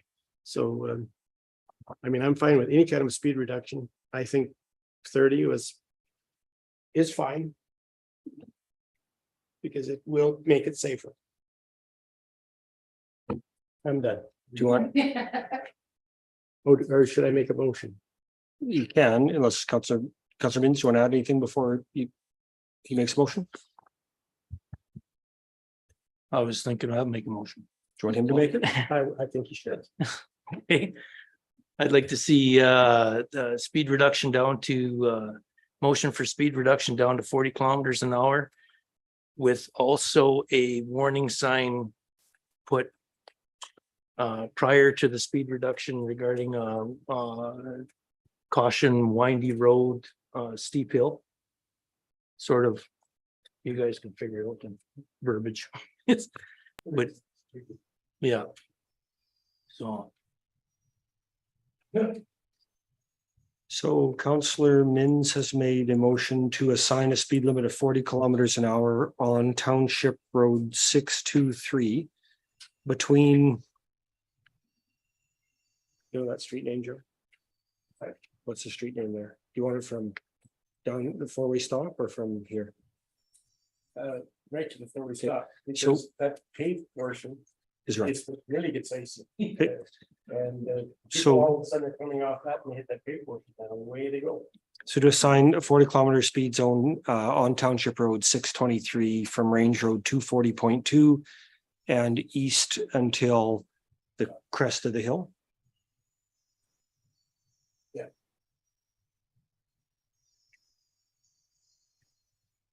Yeah, I'm just writing it down. And then to also add warning signs reflecting the hazard ahead, or to add appropriate warning signs to the roadway in that area. How's that? Just a second. Okay, sorry, Councillor Gerlich. I do appreciate that motion, Councillor Minns, but I would like to move an amendment that the sign be reduced to 30 kilometers an hour. Okay, so reading the motions, Councillor Minns has moved that the council assign a speed limit of 40 kilometers an hour to Township 623, beginning at Range Road 240.2 and east to the crest of the hill, and to add appropriate warning signs to the roadway.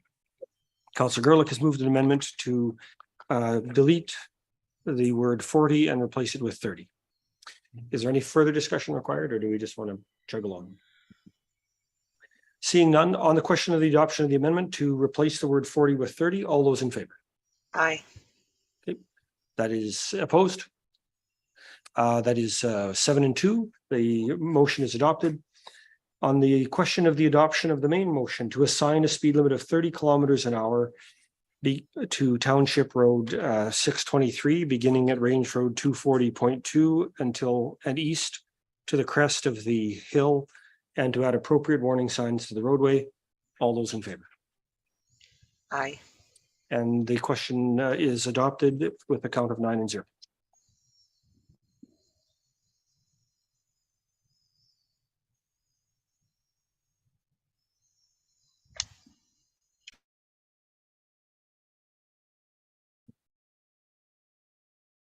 That was longer. Funding request 7.4.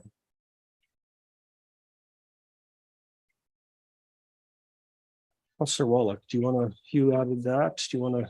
Councillor Capitanic has her Oh, it's hand. okay, Councillor Wallach can go. Right. She added it. I want to speak to it. I don't know if I'm ready to move a motion though, but I would like to recommend that they come back with an updated quote for us. Quotes. Councillor Capitanic, the floor is yours. I'd like to move the recommended motion to take this to Budget and Finance. And to speak to that motion, I believe we'd all like a little more information, and that will give some time for that to be collected. And in that time as well, just to really spend some time considering what council priorities are for preservation of history. Upon hearing from the committee speaking and looking deeper into what Amber Valley Hall really is, it is much more than a hall, and so I think it deserves a little bit more time and consideration for this request.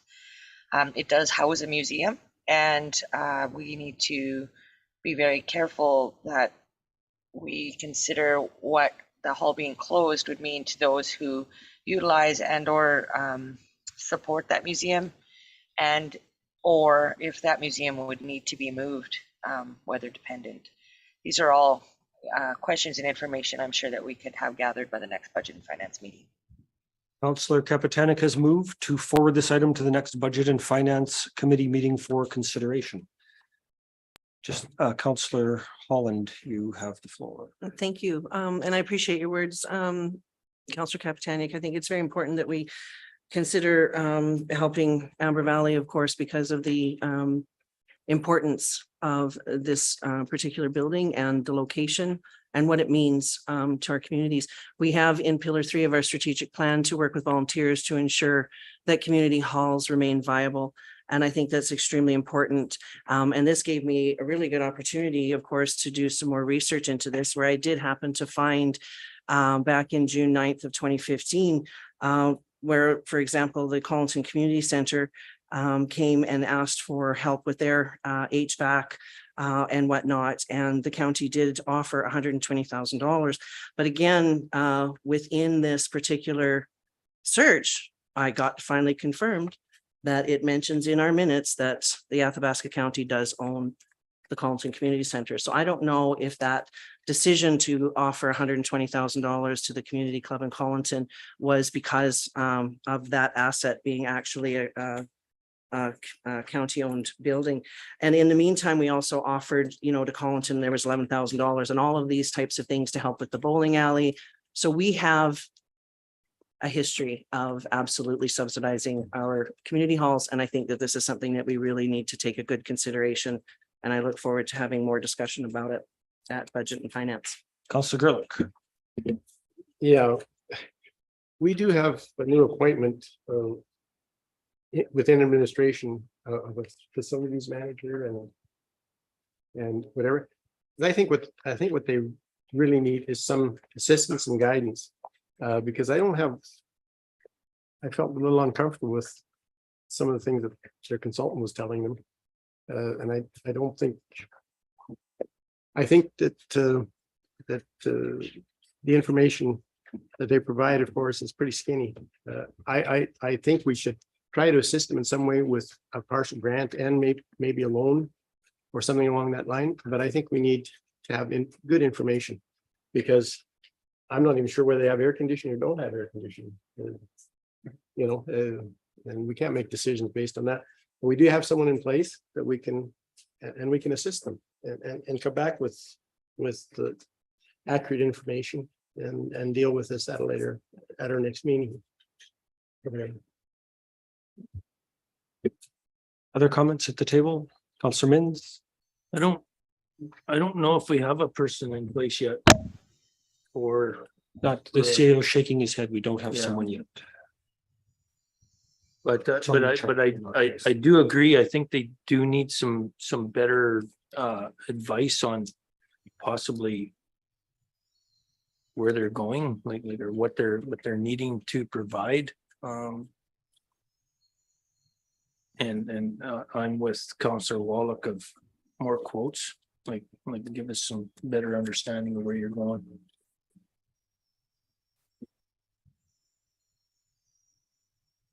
Councillor Cromwell.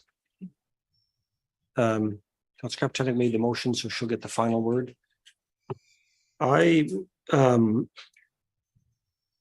appreciate the value that the community hall societies bring to the region and the work that all the volunteers do to keep those buildings and connections for the community in place and viable. This is a significant amount of money, and I, like colleagues, found the presentation severely wanting for details. We're at one point talking about radiators along the wall. The quote talks about forced air. They've got some degree of forced air with air conditioning. So is there the possibility to, connect those systems? And that isn't our job to figure out for them. My expectation is that someone asking for $80,000 from the county should have a clear plan of what they need to start with multiple quotes and a plan for what's happening. And so I like moving it forward, but I also think we don't have enough information. And even, in terms of the financial statements, we've not seen financial statements for an organization that's asking for us to give them nearly $80,000.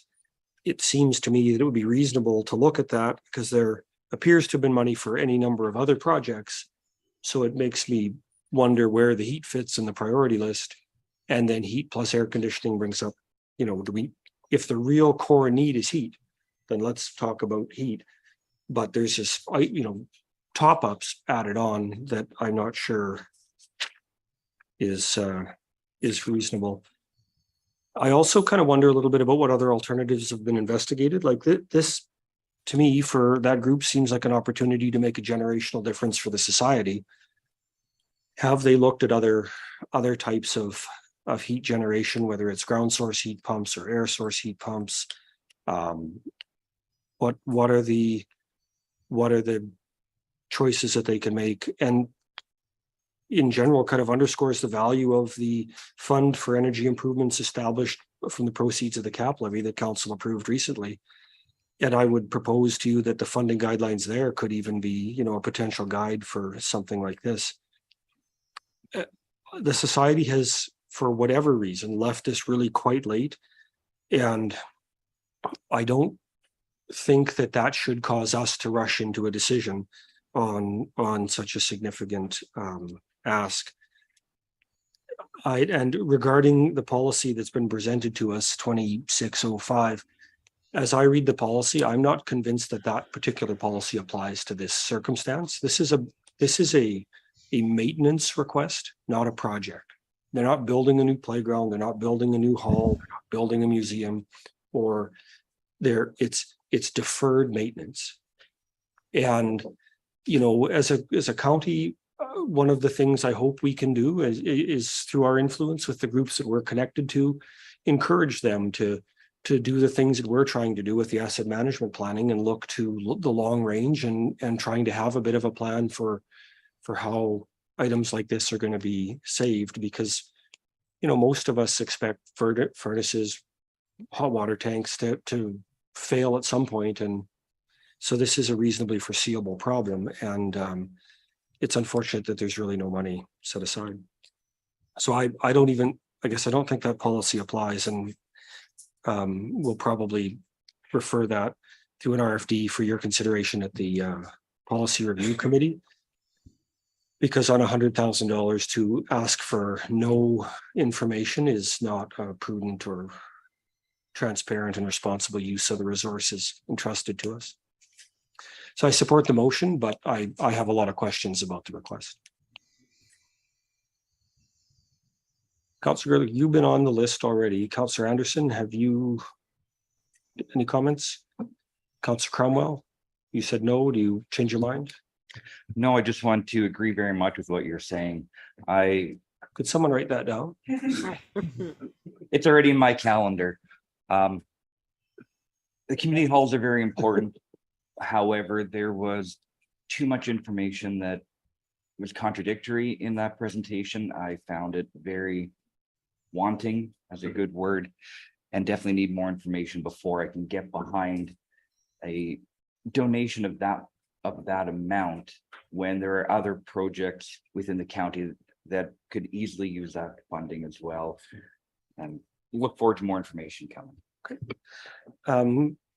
Do we need two on this, or can we just, because we're moving it on, there'll be lots of time to discuss it later. Councillors Wallach and Chamzik, you're good. Councillor Kapitanek, any closing remarks? Closing remarks, yes. To be cautious that we don't become reviewers of presentations. Not everyone has the gift of public speaking like some of us do. But I do feel that what Councillor Gerlach said was very important. For us to get this information, we need to consider offering them help to get it. This is this is not something that I'm comfortable just dropping on the presenter's lap and expecting that they're going to come back with 3 quotes. One of the things that Mrs. Donald mentioned was you can, and we've seen, you can put something out for tender and you can't make people want to take the job. So if they do it again, that would be great. But maybe we have resources that can help them reach out to other companies, or maybe in even other areas like Lac La Biche or Slave Lake. I don't know what that looks like, and I think I want to leave that in administration's hands, but perhaps with the directors or the CAO's blessing, if you have questions that you want answered, we should have them collected and be in like one presentation or one letter. If that's the pattern my thoughts going, not like 9 of us going and asking a question here and a question there. So I'm not sure what council would like to do to recommend that in the motion, to say, do we want to have a date at which we could have all our questions to administration by? So yeah, so there's a motion on the floor to refer to budget and finance. And have our questions answered Would it- before budget and finance. Would it be reasonable for council to just all email your questions regarding this to Director Whaley? Is that reasonable, She Director? she could aggregate them, because there will be, from the 9 of us around the room, there's, things that have been common themes, so that you can kind of bring that clarification to the budget and finance meeting. I can't see her face. No, It's okay, just, I don't know if she's Oh. saying yes or no. she's nodding. Okay, wonderful. Okay, so I don't know if we need that in the motion, but if you want. Does everybody feel that's just a reasonable direction to share? Do you want a motion for it? Councillor Holland, do you want to speak? I think it's great to share that information, but if we could just make sure everybody's included in everybody's email, so we're not all sending or Ms. Whaley the same questions, that we can kind of compile them into, make sure that we're not repetitive. So that she's Yeah, not. I think sorting. I'd rather just send them to her. Just send an email. Send us one email, because I don't want 200. I don't want to be copied on all the emails either. I think you can do whatever you like, but yeah, just send your questions to the director, and then hopefully we can leave it in her capable hands to get us what answers can be had before our next budget and finance meeting. Okay, on the question Thank you, of the everyone. adoption of the motion to forward the request for funding to the budget from the Amber Valley Community Hall, from the Amber Valley Community Association to the next Budget and Finance Committee meeting for consideration. All those in favor? Aye. That is 9-0, and the motion is adopted. And Director Whaley, our council, everybody's under the understanding, we'll send emails with the kind of additional stuff you want to know for compilation by the director, and you can maybe give everybody a copy at the end. Is, with permission, Reeve and council, this information you'd like back at your next budget and finance committee is just the correlation of the stuff we need to get together for what they need to be looking for. Because if you want quotes by the 29th of September, we may be pushing it, reaching outside of the area, So if we, and an agenda in advance of that. So if council can get this to you by the end of the week, which is probably not unreasonable, it's Tuesday, questions are fresh in our mind. that would be very Then you could helpful. Pass it on to the group to say, here are the things council was wondering. They're taking it to talk about it, budget and finance on the 29th. And from my perspective, it's up to them, if they can get most of it to us for consideration, great. If none of it comes in by the 29th, it just defers the discussion later into the budget process and into the season. And it sounds like there's certainly some urgency to the request. Okay. That's 7.4. Lunch is on the table. Do we want to take 20 minutes today? We can probably there's not a lot left on the agenda, and be out fairly early this afternoon. So back at 12:15. Hey, I'm going to be leaving and driving to another location, and I'll be zooming in on my phone after lunch, just so council knows.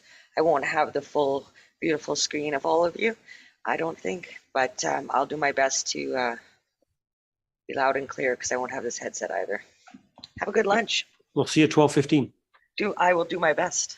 All right, bye.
I'd like to reconvene the council meeting at 18 minutes after 12 on September 12th. I think I've said September 11th a couple of times today. I'm pretty sure I signed something September 11th, so Sharon, in the package of signing documents, I need to, with the same pen, amend a bunch of things. I think I dated them the 11th, which obviously we can't. I don't want the thing dated the day before we actually approved it. I won't look so well. Guess I should have looked at my agenda. Next item of business is 8.1 calendars. We went through this fairly extensively 2 weeks ago. Councillor Cromwell, Councillor Kapatanek, let's start with you since your hand is up. Thanks, Councillor Cromwell. Okay, couple of things. September 19th, Boyle Athabasca Joint Recreation Meeting's been set for 7 p.m. Okay. And October 16th, since I'm up, we have a multiplex meeting for 9:30 a.m. And at the request of admin, I would like to bring up the topic of canceling the September 26th Budget and Finance meeting and moving it forward so that all the information can be prepared that we are requesting, and any more that anyone else has to request. The proposed date would be October 12th, but we had a lot of fun trying to do this last time. So Okay, so proposing to move the 20 budget and finance on the 26th to October 12th. Is there anybody that's a problem for? Councillor Holland? Yes, actually, a couple of things. I know I'm not available on the 12th, but as well, as we're pushing these dates out, that pushes out the issues at Amber Valley Hall. We'll have to be waiting for getting closer and closer to that cold weather that I just don't think that would work very well for them. Is administration? I'd like to, well, the concern that I've been talking to our CAO about, and he can elaborate if he likes, is that we don't have enough compiled to have a whole meeting on the 26th, and that there will be more information that will be coming that takes us closer to that, well, the date that I suggested of the 12th. And so there would be no reason to have a meeting on the 26th anyway, and so we're just really trying to rebook a meeting so that we can have more information. Unless all of a sudden you had a whole bunch of information they could get right away on different topics, we don't have enough to have a full meeting on the 26th. Okay, so we're going to cancel the 26th. Yeah. Is that accurate for administration? I'm sorry. Okay, and as the chair, are you then proposing to? I was proposing the 12th, but I'm open to a bit of discussion. The 13th is available as well, I believe, and I don't know. 11. Okay, what other dates? 13th doesn't work. 12th is inconvenient. The 19th. I don't have the other calendar. Oh, sorry, that you're at a conference. There's a conference that day, isn't there? I'm sorry, but Chair? Yeah. I was interrupted when I asked a question of administration. And that question, was, is the 26th that difficult to? That's Yes, heard that it is. in terms of the matters that were referred to Budget and Finance Committee, we won't have the answers back for you. I'm thinking particularly Amber Valley Hall, because if we get in touch with them today, and we've got a list of a couple other companies that they can contact to invite bids from, by the time they contact those companies and get those quotes back from them and get them back to us, we're not going to make the September 26th meeting. Thank you. How's October 6th? How long does the Regional Water Commission usually take? About half the day. What about the 5th? Met Power up north. Okay. Unless The 11th, October 11th. no, I can't do the 11th either. Who's the co-chair on this? I can't remember. Oh, Ashton, you might have to take this one. My preference would be the 12th, Sorry, simply because our new CAO starts the week before, and I'd want him to be here at least a week before we throw him into a budget meeting. Yeah. So I don't think that would be fair to try and book it the 5th or the 4th. It would, I think the 12th would be the fairest date then. Councillor Holland, Is the 11th not available? 11th for me. for the chair. I understand, but if she mentioned that the co-chair could take this one. I'm okay with that if all other 8 councillors are available on the 11th. I won't be the only one to change that, but because I can see already we have 2 or 3 that weren't available on the 12th. I think it's just one available. I think we have one not available on the 12th and one not available on the 11th. Budget meetings at the call of the chair, and I would defer to your judgment. If you want to call it for the 11th and arrange the vice chair to handle it, I respect that. And if you want to call it on the 12th, I'll make sure my schedule works to attend. I would like to call it on the 12th. Okay. 9:30 a.m.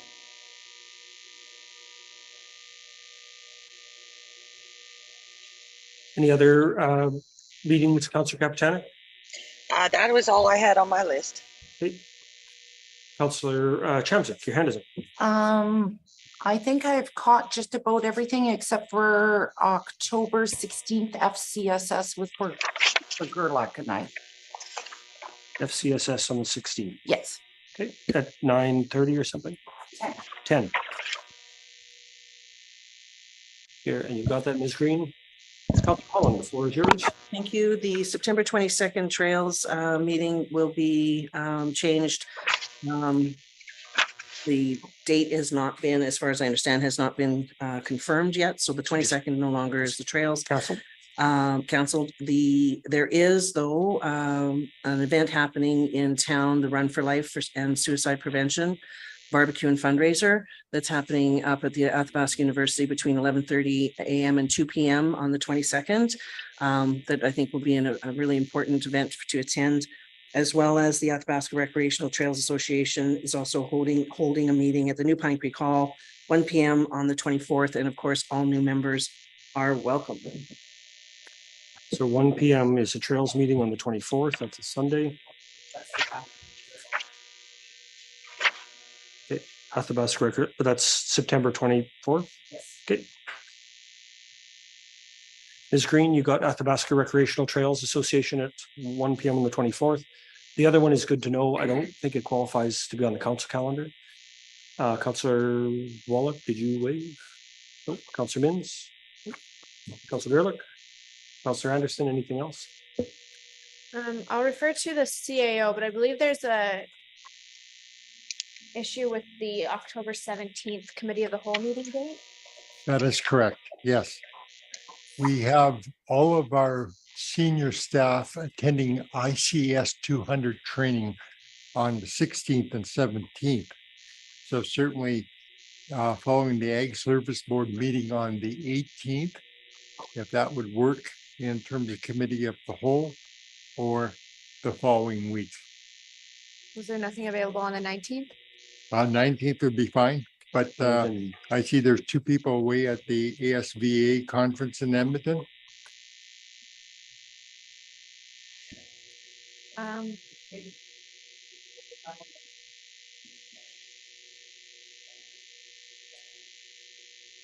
Well, the 24th doesn't make a lot of, we try to not have them the same week as council meetings, right? Because if we refer anything to council, there's no time to get that on the agenda.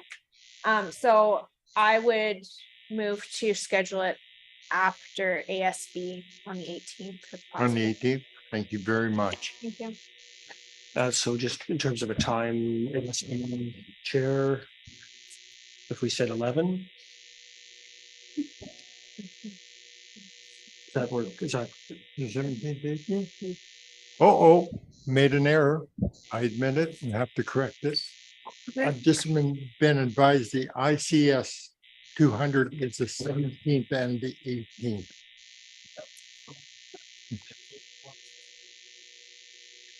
There's a multiplex meeting on the 16th. What about at 1 o'clock on the 16th? Multiplex be over by then? It starts at 10. Does it go all day? I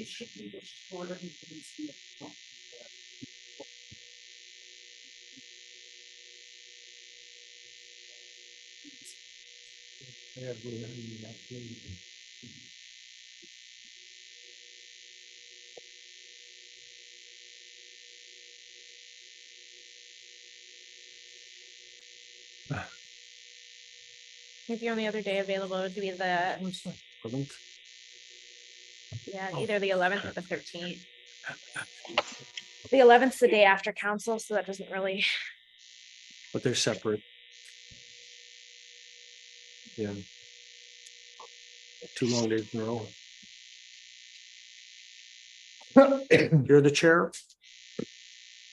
Can we tentatively move that committee of the whole meeting to the 11th? Please? And then if we have to change something after on. So committee of the whole to the 11th, 9:30. Any further changes or amendments?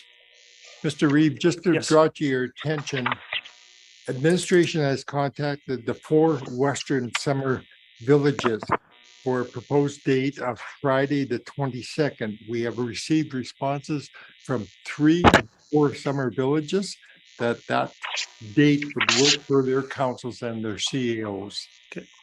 That's right. Should we plan it for that day? Yes, we should. And we're waiting to hear back from the final summer village, but we're hopeful that since the other 3 are available, that we would proceed. And given that each council will have at least 3 people, I would suggest we move ahead and hopefully one of the 3 of their councillors can make it. And if they can't, the 22nd of September. They'd be at the Grossmont Hall, I think. That's correct. What time? Yeah. So it's the Friday, the 22nd of September at the Grossmont Hall. At what time? 7. I thought it was 6, but 6. yeah, put 6 in, but we'll update, have the correct information when Leah gets back. And we had briefly already talked kind of about the tentative. The committee agenda and so I stuff, think yeah. we're good on that. There's 5 or 6 items. Yeah, I think it's, a lot of it is keep it short and sweet. Are there any other additions, amendments, or changes? Seeing none, is there a motion to approve the agenda as amended? Councillor Chamzik has made a motion to approve the agenda, or sorry, to approve the calendars as amended. All those in favor? Aye. That is 8-0 and the motion is adopted. We are at item 10.1H. Councillor Holland, the floor is yours. Thank you.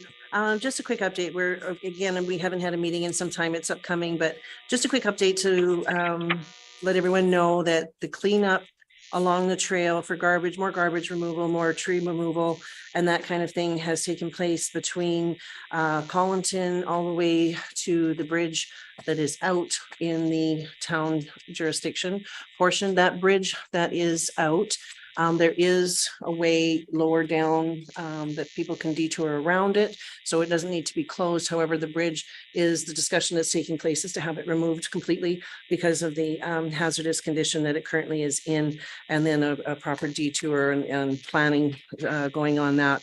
And just, I'm anxious to get the signs. Of course, the waypoints and whatnot all need to be submitted to Trans-Canada Trail for the new signs, because we did have a couple of hikers, unfortunately, that went left that should have gone right. And so, but they managed to find their way back to the trail, which was great. But that signage would be really beneficial. And as well to also mention that the trail is gaining more and more users and travelers. There, this past yesterday, I guess it was, 4 cyclists have gone through from Edmonton. They've managed to make it all the way through pretty much to Minuk now. And the reports coming back is that it's a beautiful and lovely trail. So it's really good to hear that it's getting more and more use. So just wanted to provide that good news update. Okay, 10.1S, that's also you. Thank you.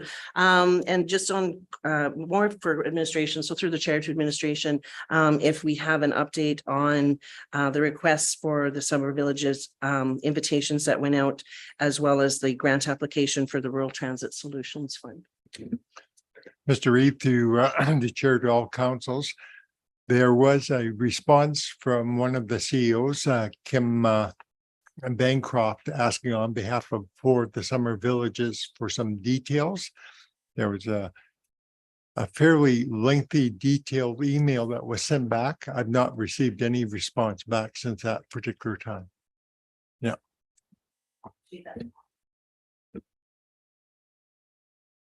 We are at 10.1U, Councillor Chamzik. I'm going to apologize for advance, a little bit lengthier report. We had our meeting yesterday for FCSS, and the manager of FCS, Debbie Woods, presented the understanding and responding to the challenges faced by FCS programs in rural Alberta report provided from RMA and the University of Alberta.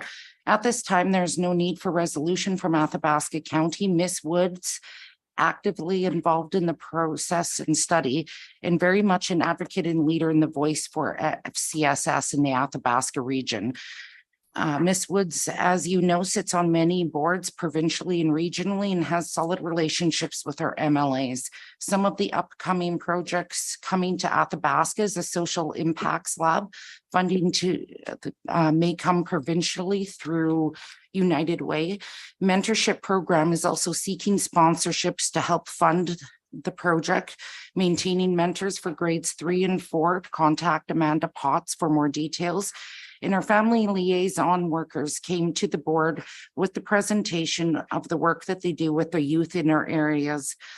Areas of focus include working with struggling students from K to 12 that are dealing with issues of self-esteem loss, controlling emotions, grief. And these ladies work hard on programs, proven programs such as Go Zen, Emotional ABCs, Everyday Speech, and of course the resources from workshops and books, while still addressing the social concerns such as relationship building, behavioral concerns with the partnerships with Aspen View. They are also so effective, the program that needing to stay within the FCSS mandate of prevention, that about 1/3 of the students also choose support services even through the summer. That's pretty much the fine work of FCSS, and the FCSS board will be providing the minutes as soon as they're concluded ASAP. Thank you. It would be in order to receive a motion to accept the reports from 10.1H, S, and U for information. Councillor Chamzik has moved. Absolutely. We could have a discussion on that idea and add some comments. I would like the council to consider adding on. I would like you to provide me with a reminder. At the FCSS meeting, we had the family liaison coordinators in there, and that is a vitally important sector of what FCSS does, and it's been extremely successful at this point. And the only problem is that the program is not large enough. They have two people who are working at it, and there really should be 3.